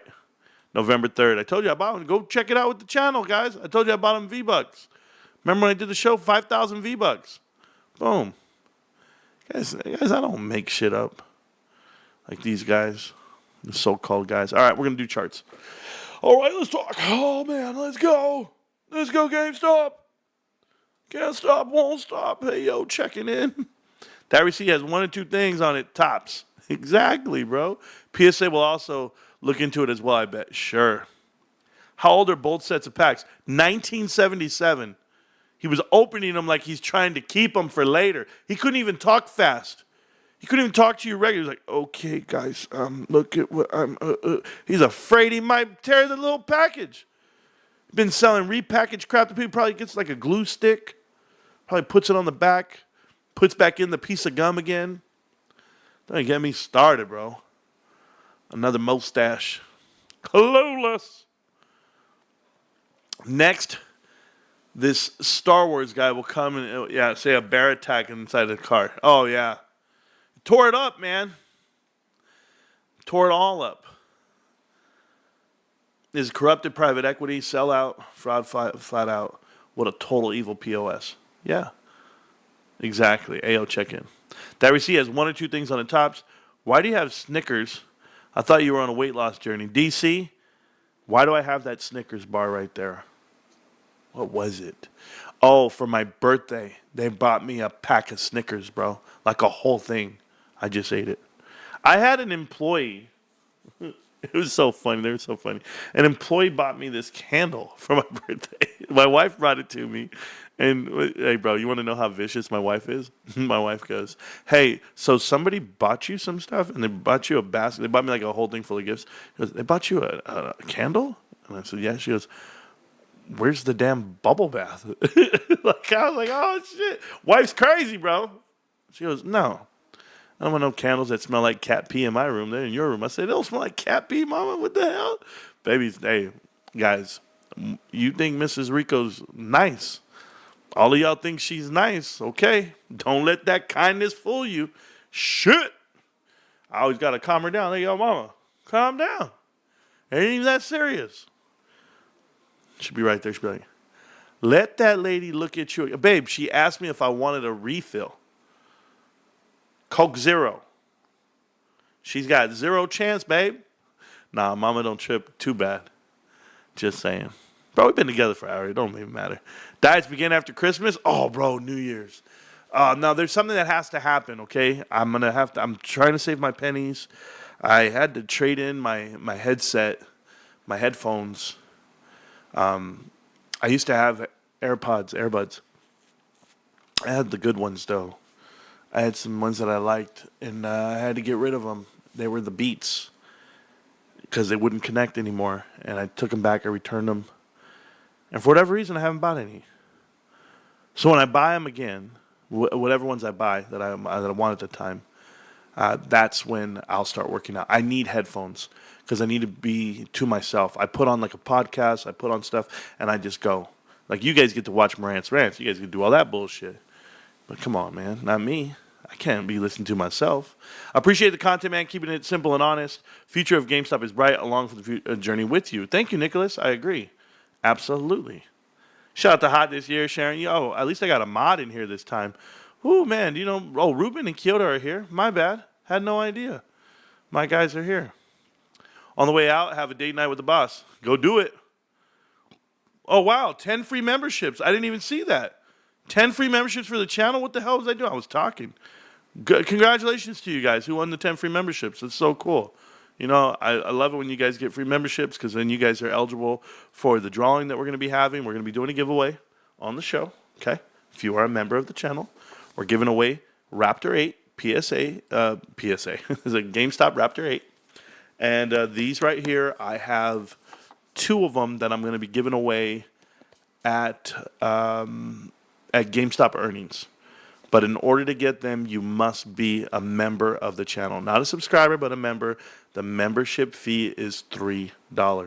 If you don't have $3, it's okay. I don't take it personal. But I feel that I try to give you at least $3 worth of entertainment a month via live streams, via education, and of course the comedy.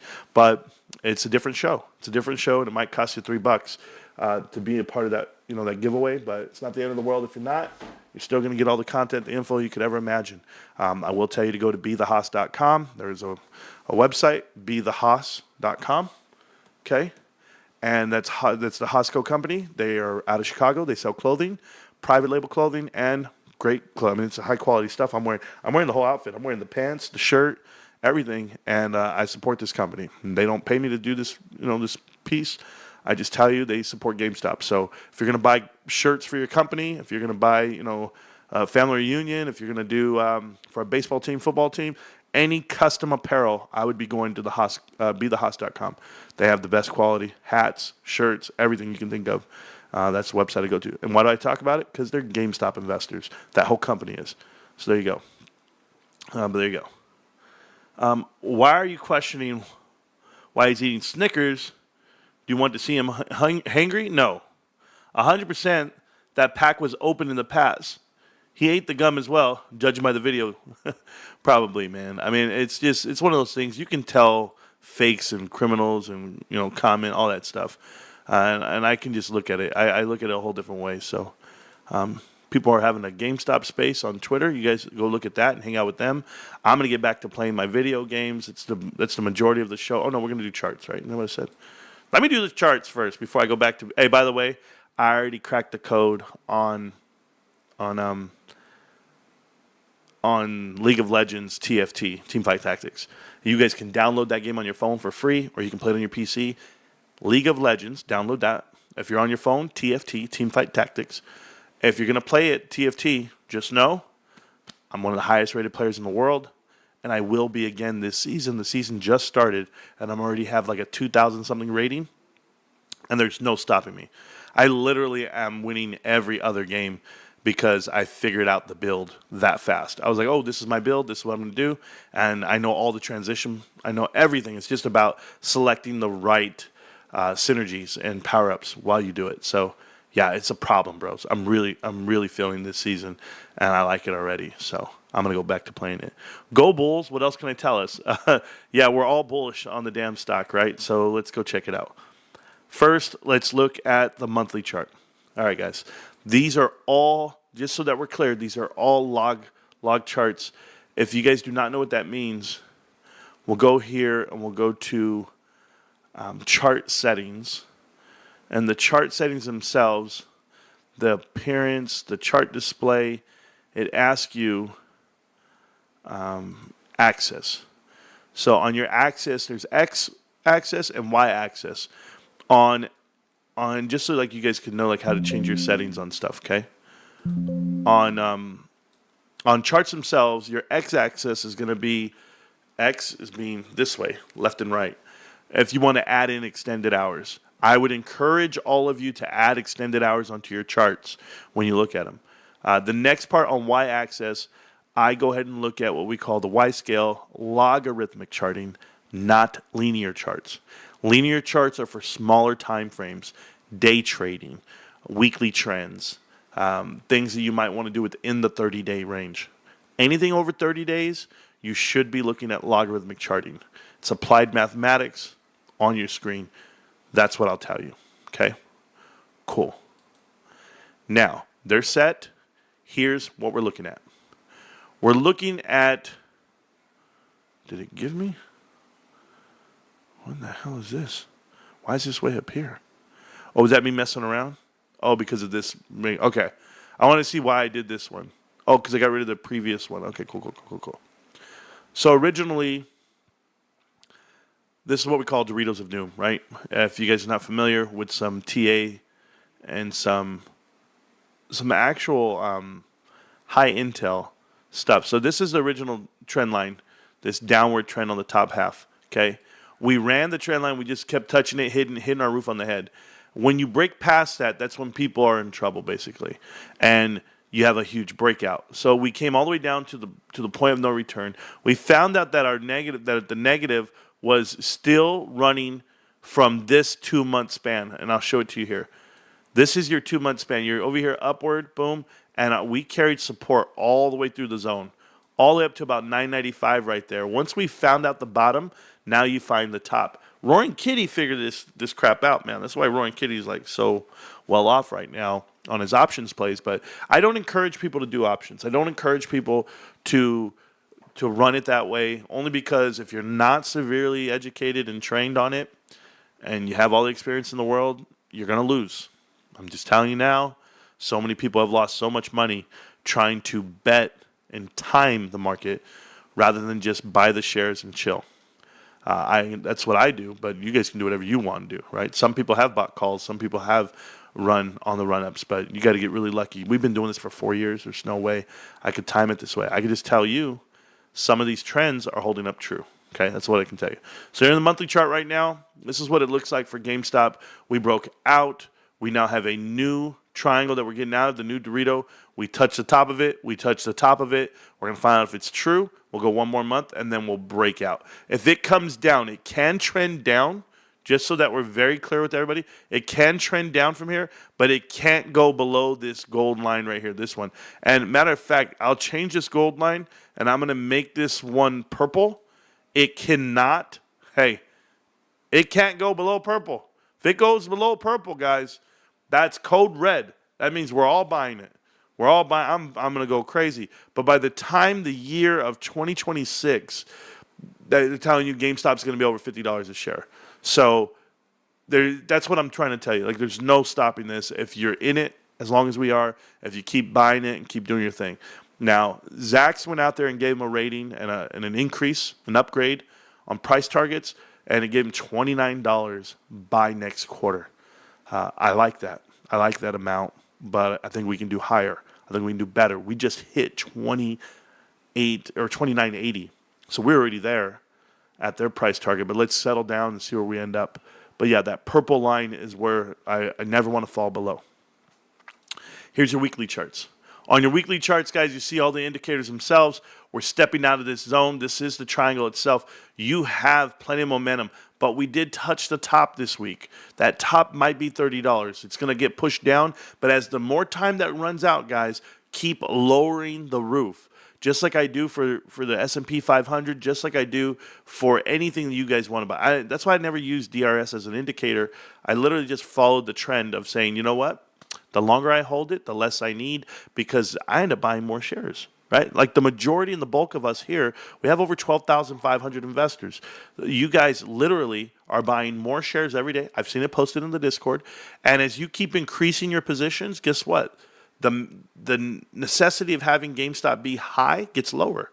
It just keeps getting lower and lower because the onus is on us. Retail's buying. And yeah, we buy in, a trickle at a time, a penny at a time, a teardrop at a time. Who cares?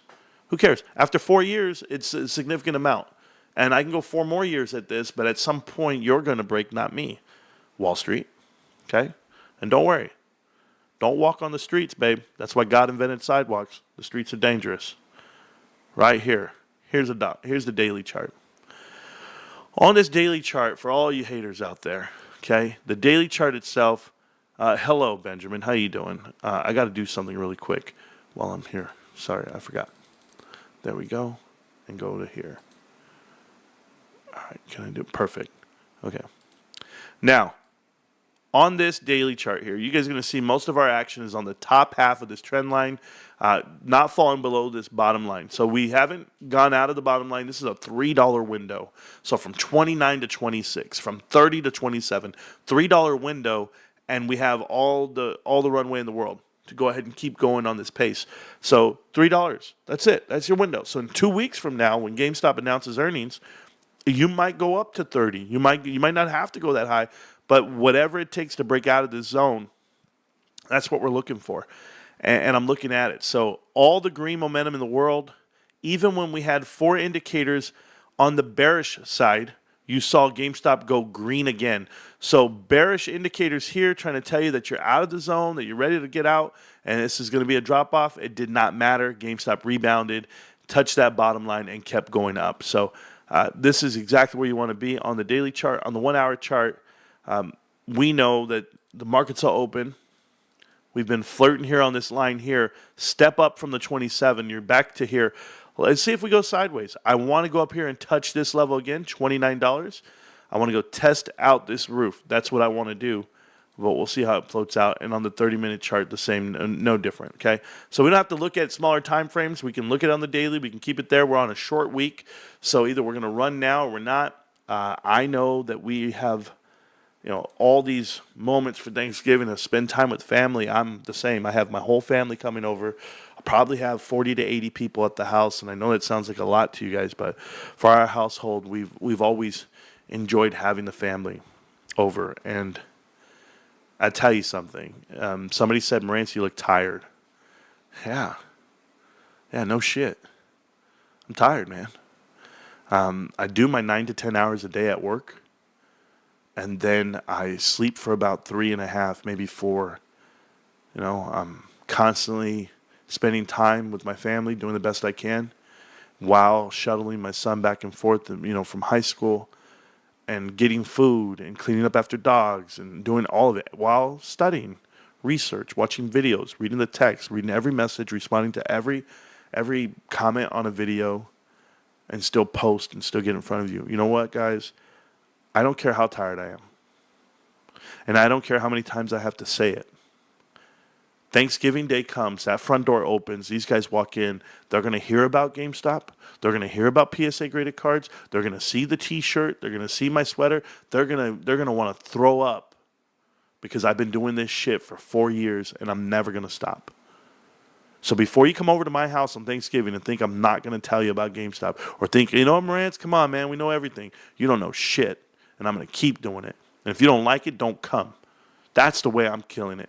You guys, I'm done being the nice guy with my family. I'm done being the nice guy with strangers about stuff. I'm here to just tell them the truth. Truth is, you're all idiots. I told you 4 years ago. I told you 3 years ago. I told you 2 years ago. I told you when GameStop was $10, you put your whole damn life savings into it. You can thank me later. I had people look at me. I've had people in this channel, in this community, come to me, say, Marantz, I have this money. What should I do with it? I said, well, what the am I doing? What have I been doing with my life for the last 4 years?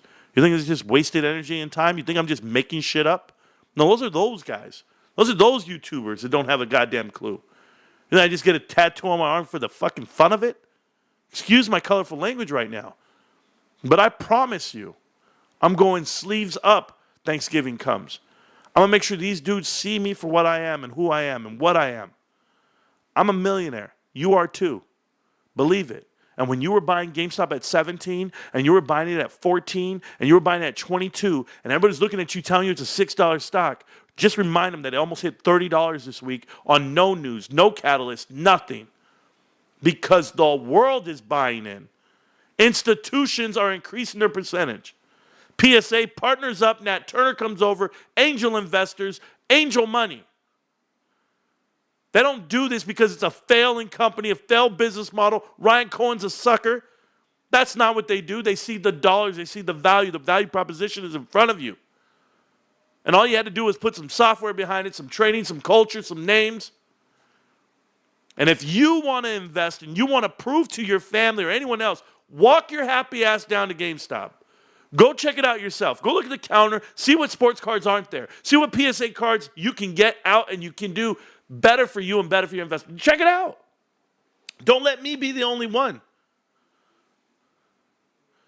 So when you see him again, and you will, you remind him. You remind him that your 1 year return on GameStop investment is over 120%. You remind him that you're triple what the S&P 500 is this year. While they're all giddy about Bitcoin hitting 100,000, their punk asses probably bought it at 50 or 60. They're up, what, 40%? That's what they're excited about? The last 3 months, last 6 months, I'm up, what, 200%?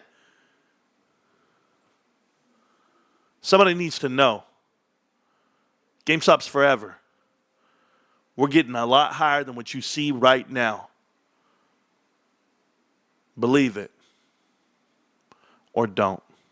GameStop. Can't stop, won't stop, GameStop. Hey, family members, do I seem agitated? Do I seem pissed off? I'm not.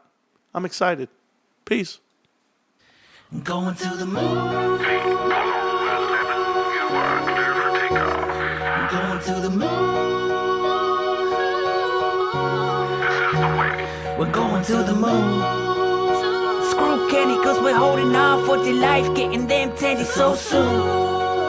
Don't be mistaken, the apes won't be shaking or breaking because we're going to the moon. One day, very soon, gonna wake up on the moon. Brand new yacht and a McDonald's in my living room. Bright yellow Lamborghini, 50-meter swimming pool. Champagne every day, hey fam, what you do? Wanna hang, wanna chill? Oh, you got a mansion too? Oh, that's right, held on tight. Jack titties every night. We was in way back when they tried to drop it down to 10. And just couldn't comprehend. Ace was strong until the end. Now let's retell it. Sit and tell they be sweating. Had enough of these felons, but the Ace we rebelling. Cause we never be selling till we send it to heaven. Now we be out here yelling, hey, screw you, Kenny! Bought my wife a minivan to share with the boyfriend. But I pull up in the Benz plate saying I love crayons. Going on an airplane, don't think we'll be back again. Celebrating every day like it's your birthday. Screw Kenny, cause we're holding on for dear life, getting them tendies so soon. Don't be mistaken, the Ace won't be shaking or breaking because we're going to the moon. Screw Kenny, cause we're holding on for dear life, getting them tendies so soon. Don't be mistaken, the Ace won't be shaking or breaking because we're going to the moon.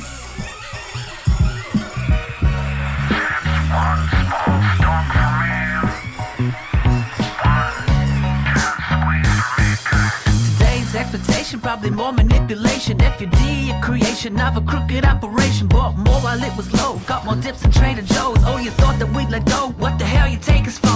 Holla if you spend your last dollar on bananas while living in squalor. We don't claim to be scholars. We the smooth brain dummies and we never stood taller. Yeah, we do this for love and we do this for honor. Apollo 11 ain't got nothing on us. We the planet of the apes and in MOS we trust. MOASS, oh hell yes. Gonna send it into space, go fire up the jets. Done my DD, call me Elton John, Rocket Man. This is the way, gonna be gorillionaires. Ground control to Major Tom, we about to have lift us, the elite strong, gonna keep holding on. Screw Kenny, cause we're holding on for dear life, getting them titties so soon.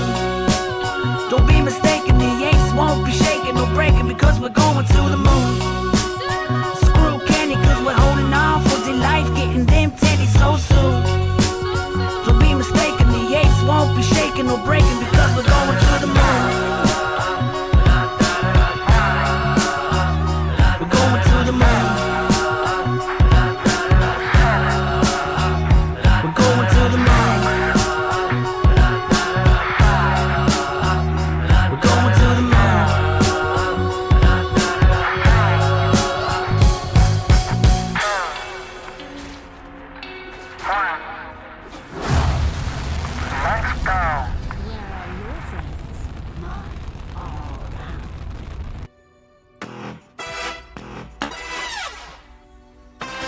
I'm rich, I'm pretty, got an apartment in the city and a beach house off the coast that costs a couple milli. We are going toe to toe, we be singing while we're winning. By the time I'm 24, it's hard to deal with it. If you got a man, send his brokers back to bed, cause tonight we flying high first class to Japan. Eating sushi, wearing Gucci hot springs, cause we can. Sipping on sake, making $1 million plans. Super yacht, smoking pot with our $1 billion friends. Bright lights, white lines, summer in the south of France. We're going on a plane and we won't be back again, cause we're heading to the moon, screaming catch me if you can. So I'm about a 9, but she thinks I'm a 7. Got money, all of a sudden she thinks I'm 11. Wow, how much did you make? Nah, I'll never be telling. Let's just say I went through hell to be living in heaven. Boom, boom. Cha-ching, ching.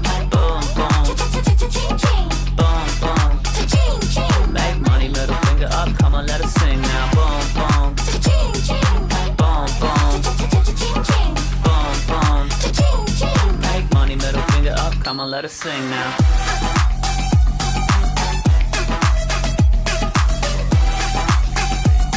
Make money, middle finger up, come on, let us sing now.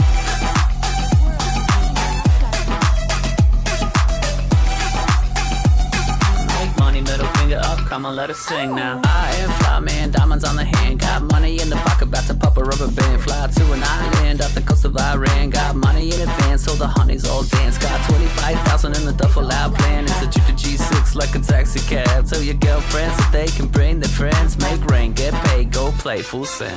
Big gold chains even with embargoes, got diamonds on the neck like Leonardo. You don't even wanna know how fast the car go when I peel off in the Mercy a Lago. Got foreign doors and marble floors with an army force on the count of 4. Ready, lock and load, let's rock and roll. When we talk it over, it was nice to know ya. So I'm about a 9, but she thinks I'm a 7. Got money, all of a sudden she thinks I'm 11. Wow, how much did you make? Nah, I'll never be telling. Let's just say I went through hell to be living in heaven. Boom, boom. Cha-ching, ching.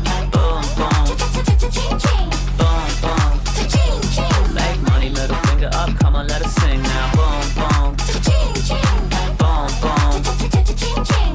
Boom, boom. Cha-ching, ching. Make money, middle finger up, come on, let us sing now.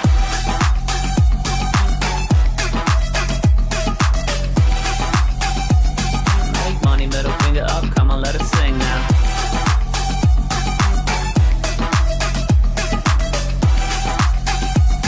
Make money, middle finger up, come on, let us sing now.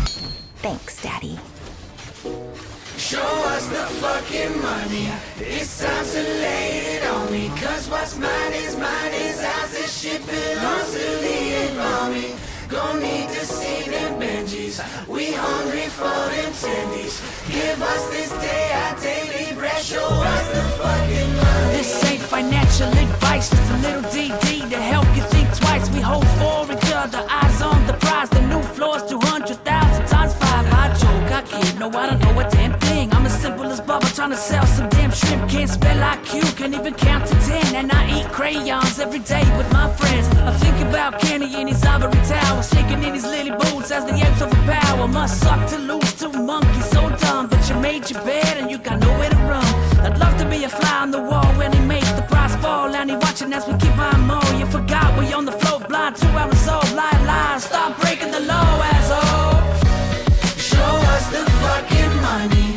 It's time to lay it on me. Cause what's mine is ours. This shit belongs to the army.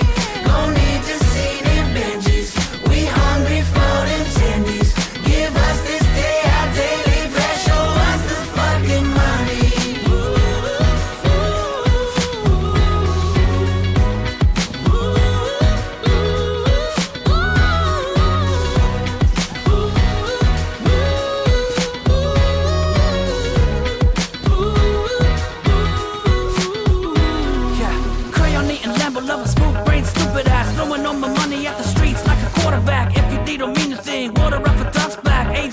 or not until we get the money stacks. Monkey see, monkey do, monkey holding to it blue. Monkey magic coming through, you as monkeys on the moon. Double digit IQ, Tandy loving bamboo. Right here we got more smoothies than a jumbo juice. Probably thought you coulda made us sell all the gooder. In hell we maybe woulda, but we more than the Buddha. The floor, 6 figures ain't selling for less. You took on the ape nation and you're fucking with the best. We hold for each other, my sisters and my brothers, the fighters and the lovers. We don't need another fan because we huddle through hard times and struggle, cause we just a couple of diamonds in the rough.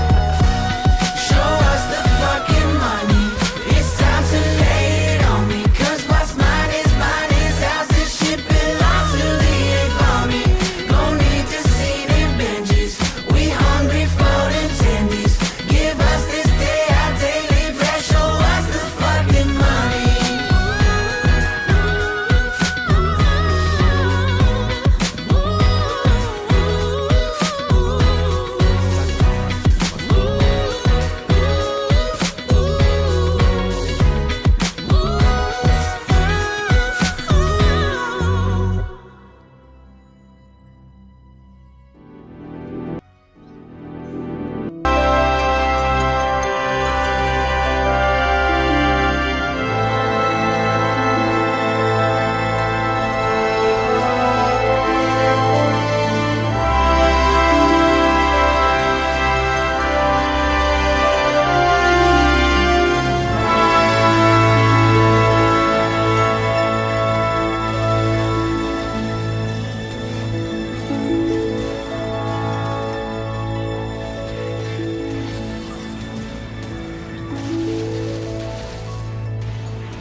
Like what you see?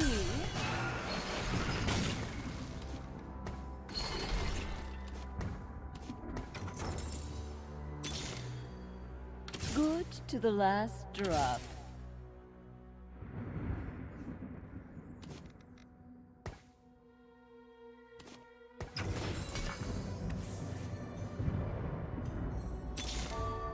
Good to the last drop.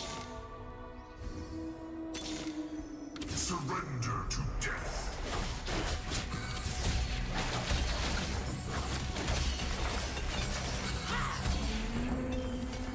Curiosity is gonna kill one of us.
My quest beckons.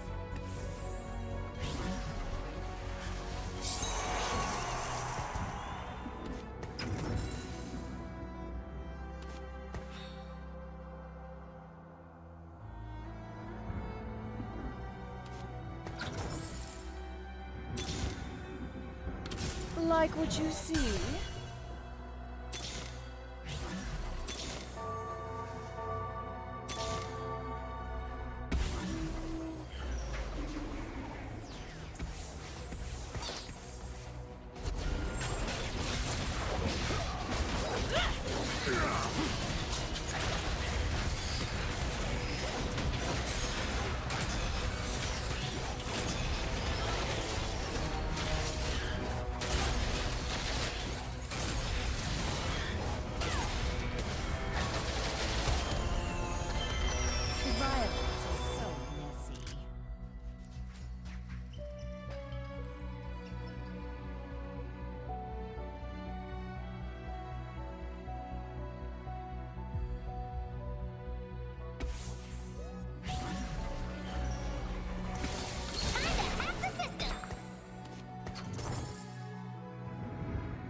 This is the part where you bleed.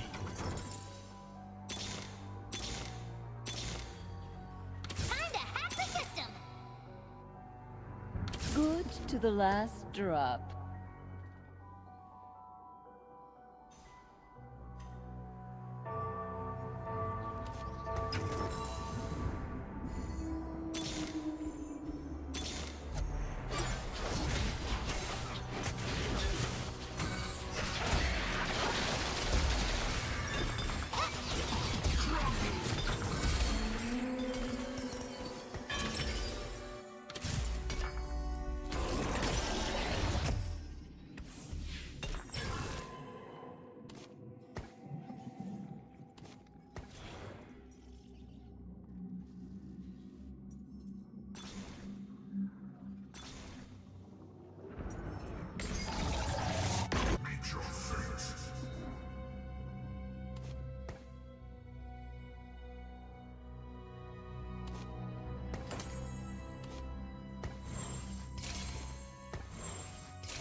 Okay, we're in.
I'm so upset about what just happened in that game because it was not supposed to happen that way.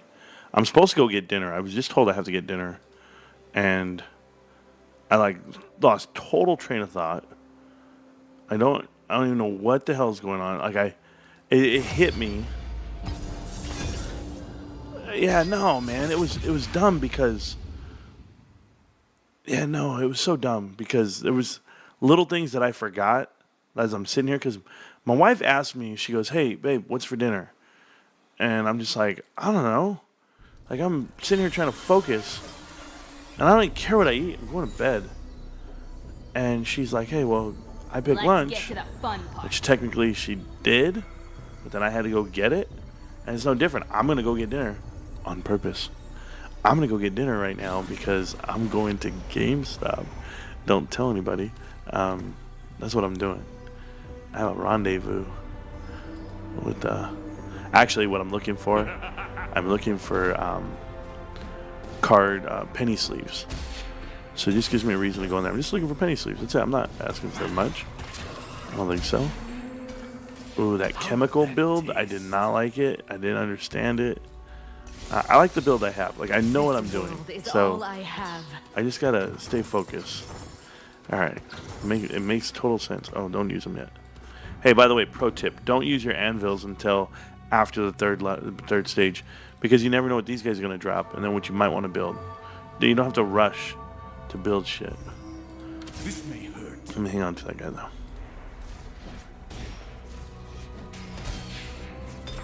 Life is pain. See, there it is. Perfect. Yeah, see? I can definitely build what I want. Oh, guys, it's what I want. It's what I need. I love it. Okay. Put that there. You go to Black Rose. I don't care. The world has seen enough darkness. Need a sword. Perfect. So you're going to give me a sword, which is cool. Oh, build that over there. Run around. Oh, yeah. Oh, it gets better. It gets better.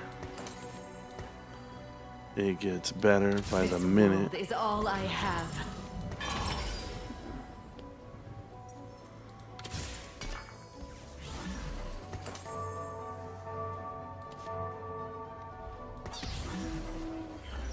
I didn't get it in time. It's fine. I'll put them on the next one. It's fine. Alright. Now that I'm focused, it's going to go really good for us. Yep.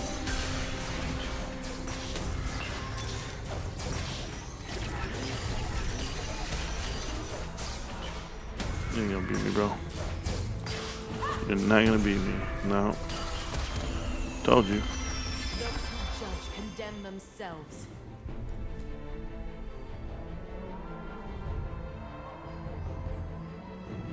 Visionaries look crazy.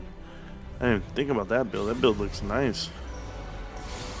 This world is all I have. Boom, boom, boom.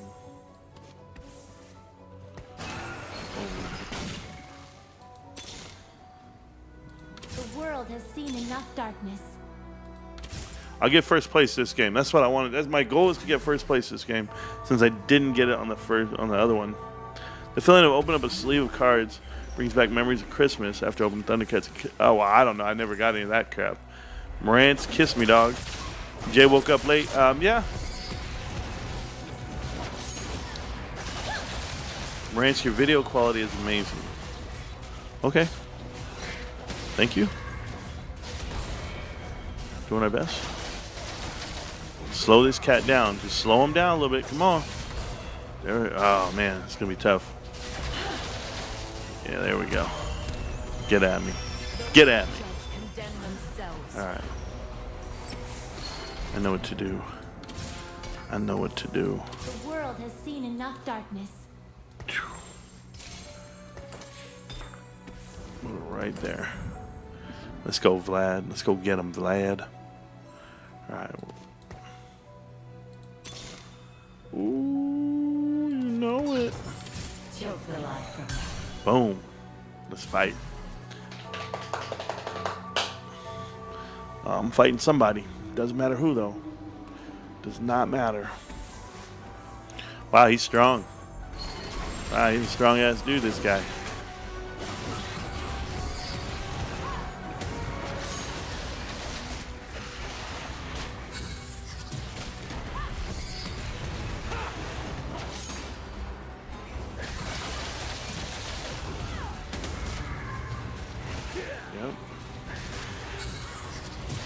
Come on. Come on, Vlad. There it is.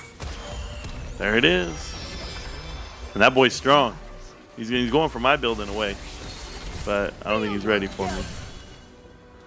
I don't think he's ready. to be honest with you.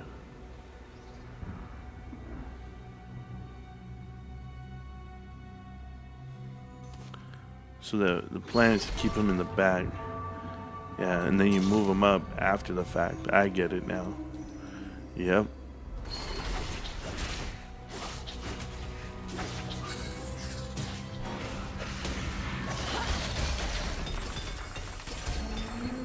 Good to the last drop. There we go. Level 2. And then we get another one right there. Let's go. Like what you see? Coronation.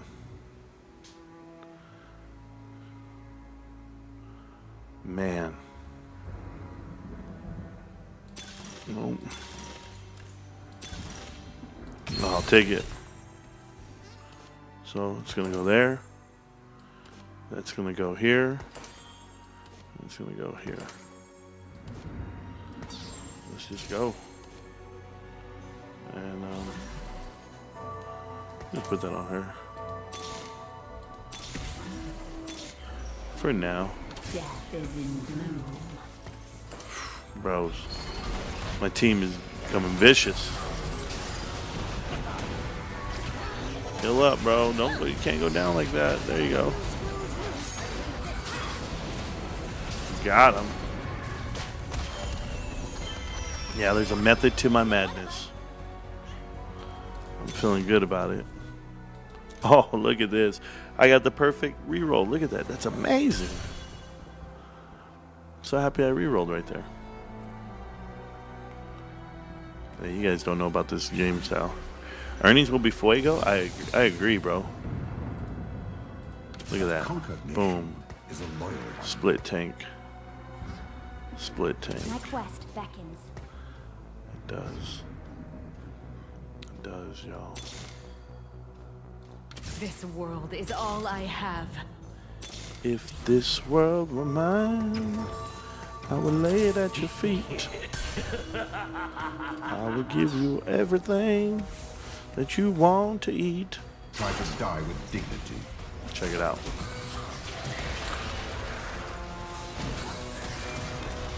Doesn't matter. This shit don't matter, bro. Get out of here. If you're not gonna kill the tank, there ain't no point, bros. That tank's a problem. That tank's a problem.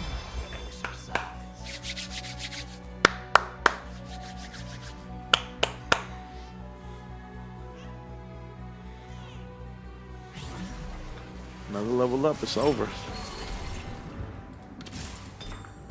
There it is.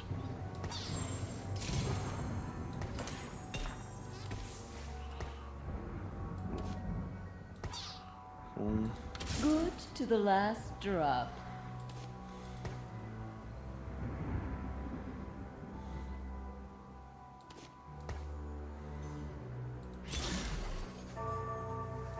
This world is all I have.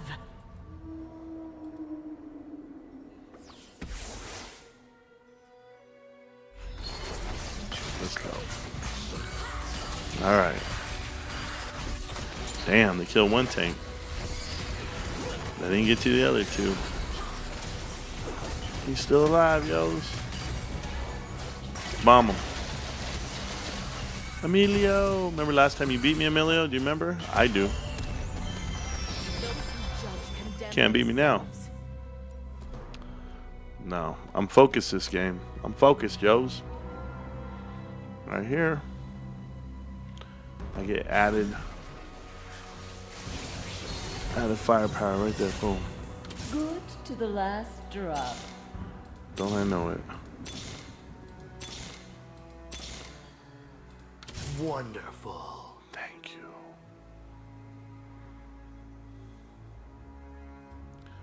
You ever just talk to yourself while you play video games? I do it all the time. A free membership? Oh my god. Thank you so much, Vincey. I don't need to win the will. I'm a winner regardless, just by being able to watch and learn from the explosive athlete. Well, thank you, Hulk Hogan. Hulk Hogan be making me nervous, bro. How does he know I'm so explosive? Oh, this is gonna be good. Exactly what I needed. Look at this. Oh, God. Don't get much better than that right there, gents. Sacrifices must be made. Right here. There you go. My love, what's up? What are you gonna do? You just gonna go for a drive? Alright, well, let me know what you end up getting. Don't let me know. Just surprise me. Bring me home something. Like what you I mean, you're nice about it, babe. I appreciate you. good to the last drop. I'm just relaxed until I go to bed, babe. That's it. Is it cold outside? No, you can get it. You getting it?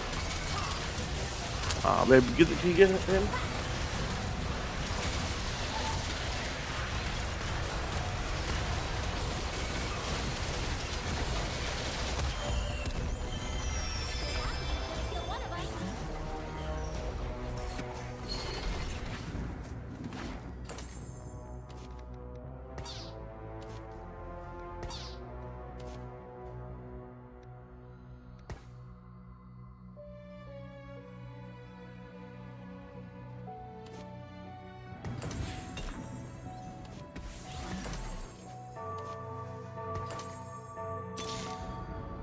This world is all I have.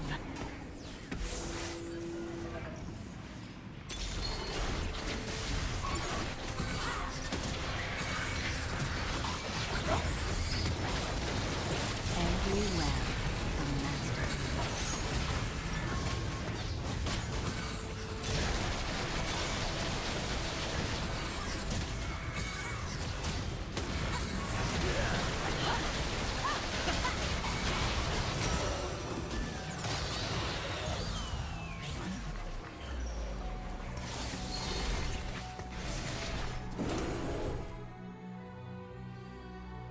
Good to the last drop.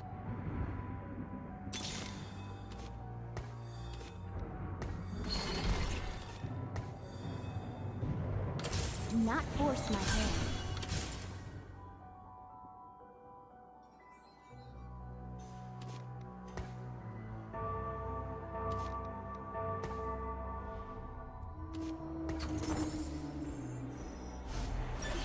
So we just established my cat is really smart. The guy's like crazy smart. Binks just like listened to my wife. Like, she said, "Come on, Binks," and he was just like, "Meow," and just start walking with her, all crazy. Okay. Let me see what I can do. No. Oh.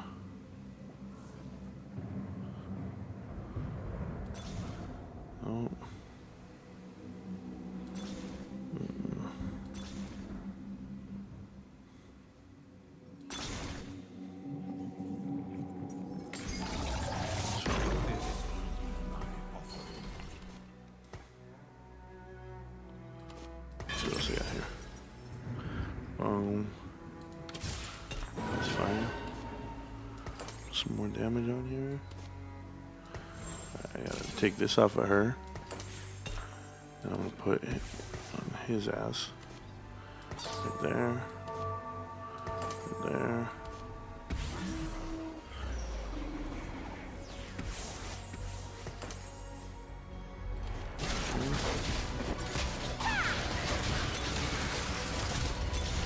I think that might help. I might be able to do this. Huh.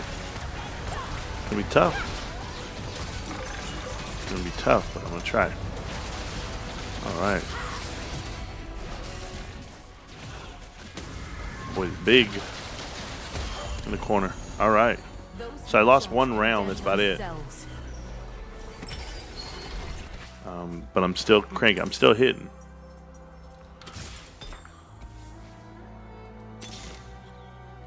Okay, here we go. Got them all.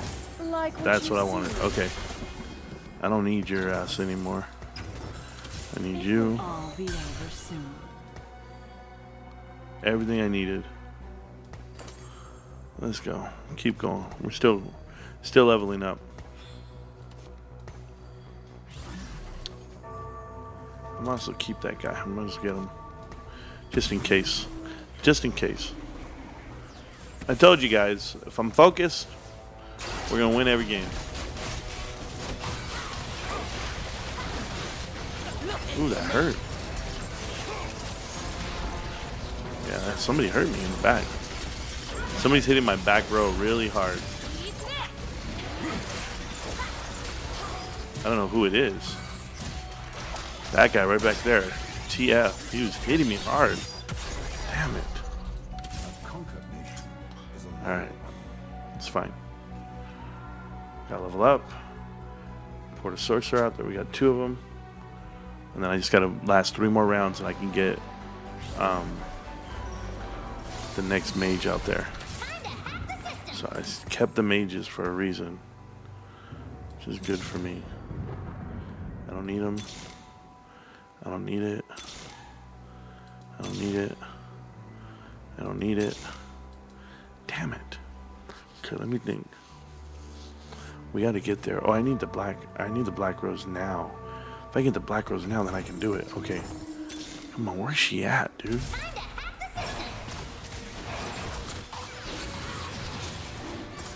Let's get one.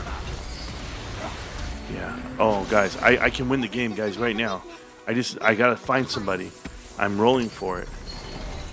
There's somebody that I need to find. Yeah, we're gonna hit the shit out of them right there. That's fine. Okay, do I need to spin any of those? No. Okay, let me find her. None of these guys. No, I just need to find her and I win. Just one person and I win. Don't even look for nothing. Oh, right. Oh, I'll take. Ah, that's for after. That's for after. Okay, not yet. Find her and I win. She's not there. Damn it. Okay.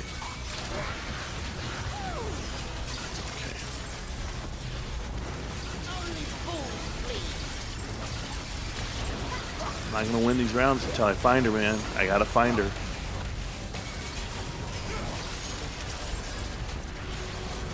If I can find her, it's over. Okay, but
all right, guys. So yeah, this is definitely my final one because we're gonna be leaving. So I'm looking for a champion right now, and there she is. Oh my God, she showed up right on time. This is wild. I just won the whole game. I just won the whole game, guys. And here's how you do it. You leave them there, leave them there, leave that there.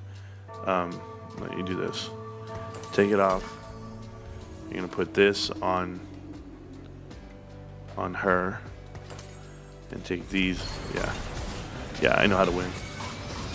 It's over, guys. We won. And guys, and when I say we won, it's not even close. Like, I don't care if that guy beat me last round either. He ain't beating me this round. I'm telling you right now. Oh my God. No way they're beating me. Look at this shit. We're about to win by a mile. Watch this. Watch this clean ass move I'm about to do.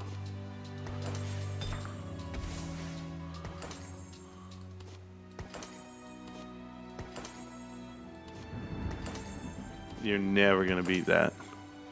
You're never gonna beat that. You're never gonna beat this build.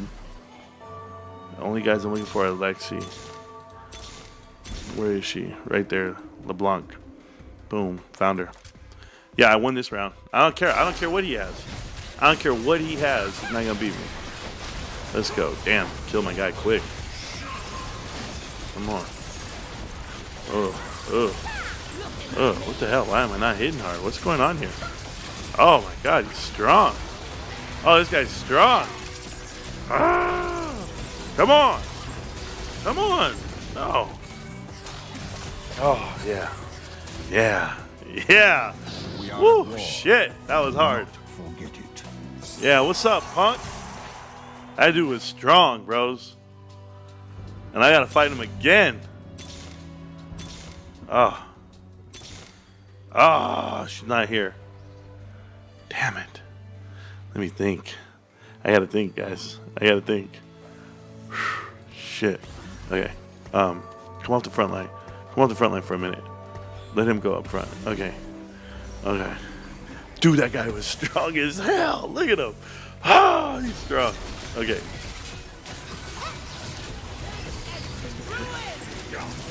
Okay.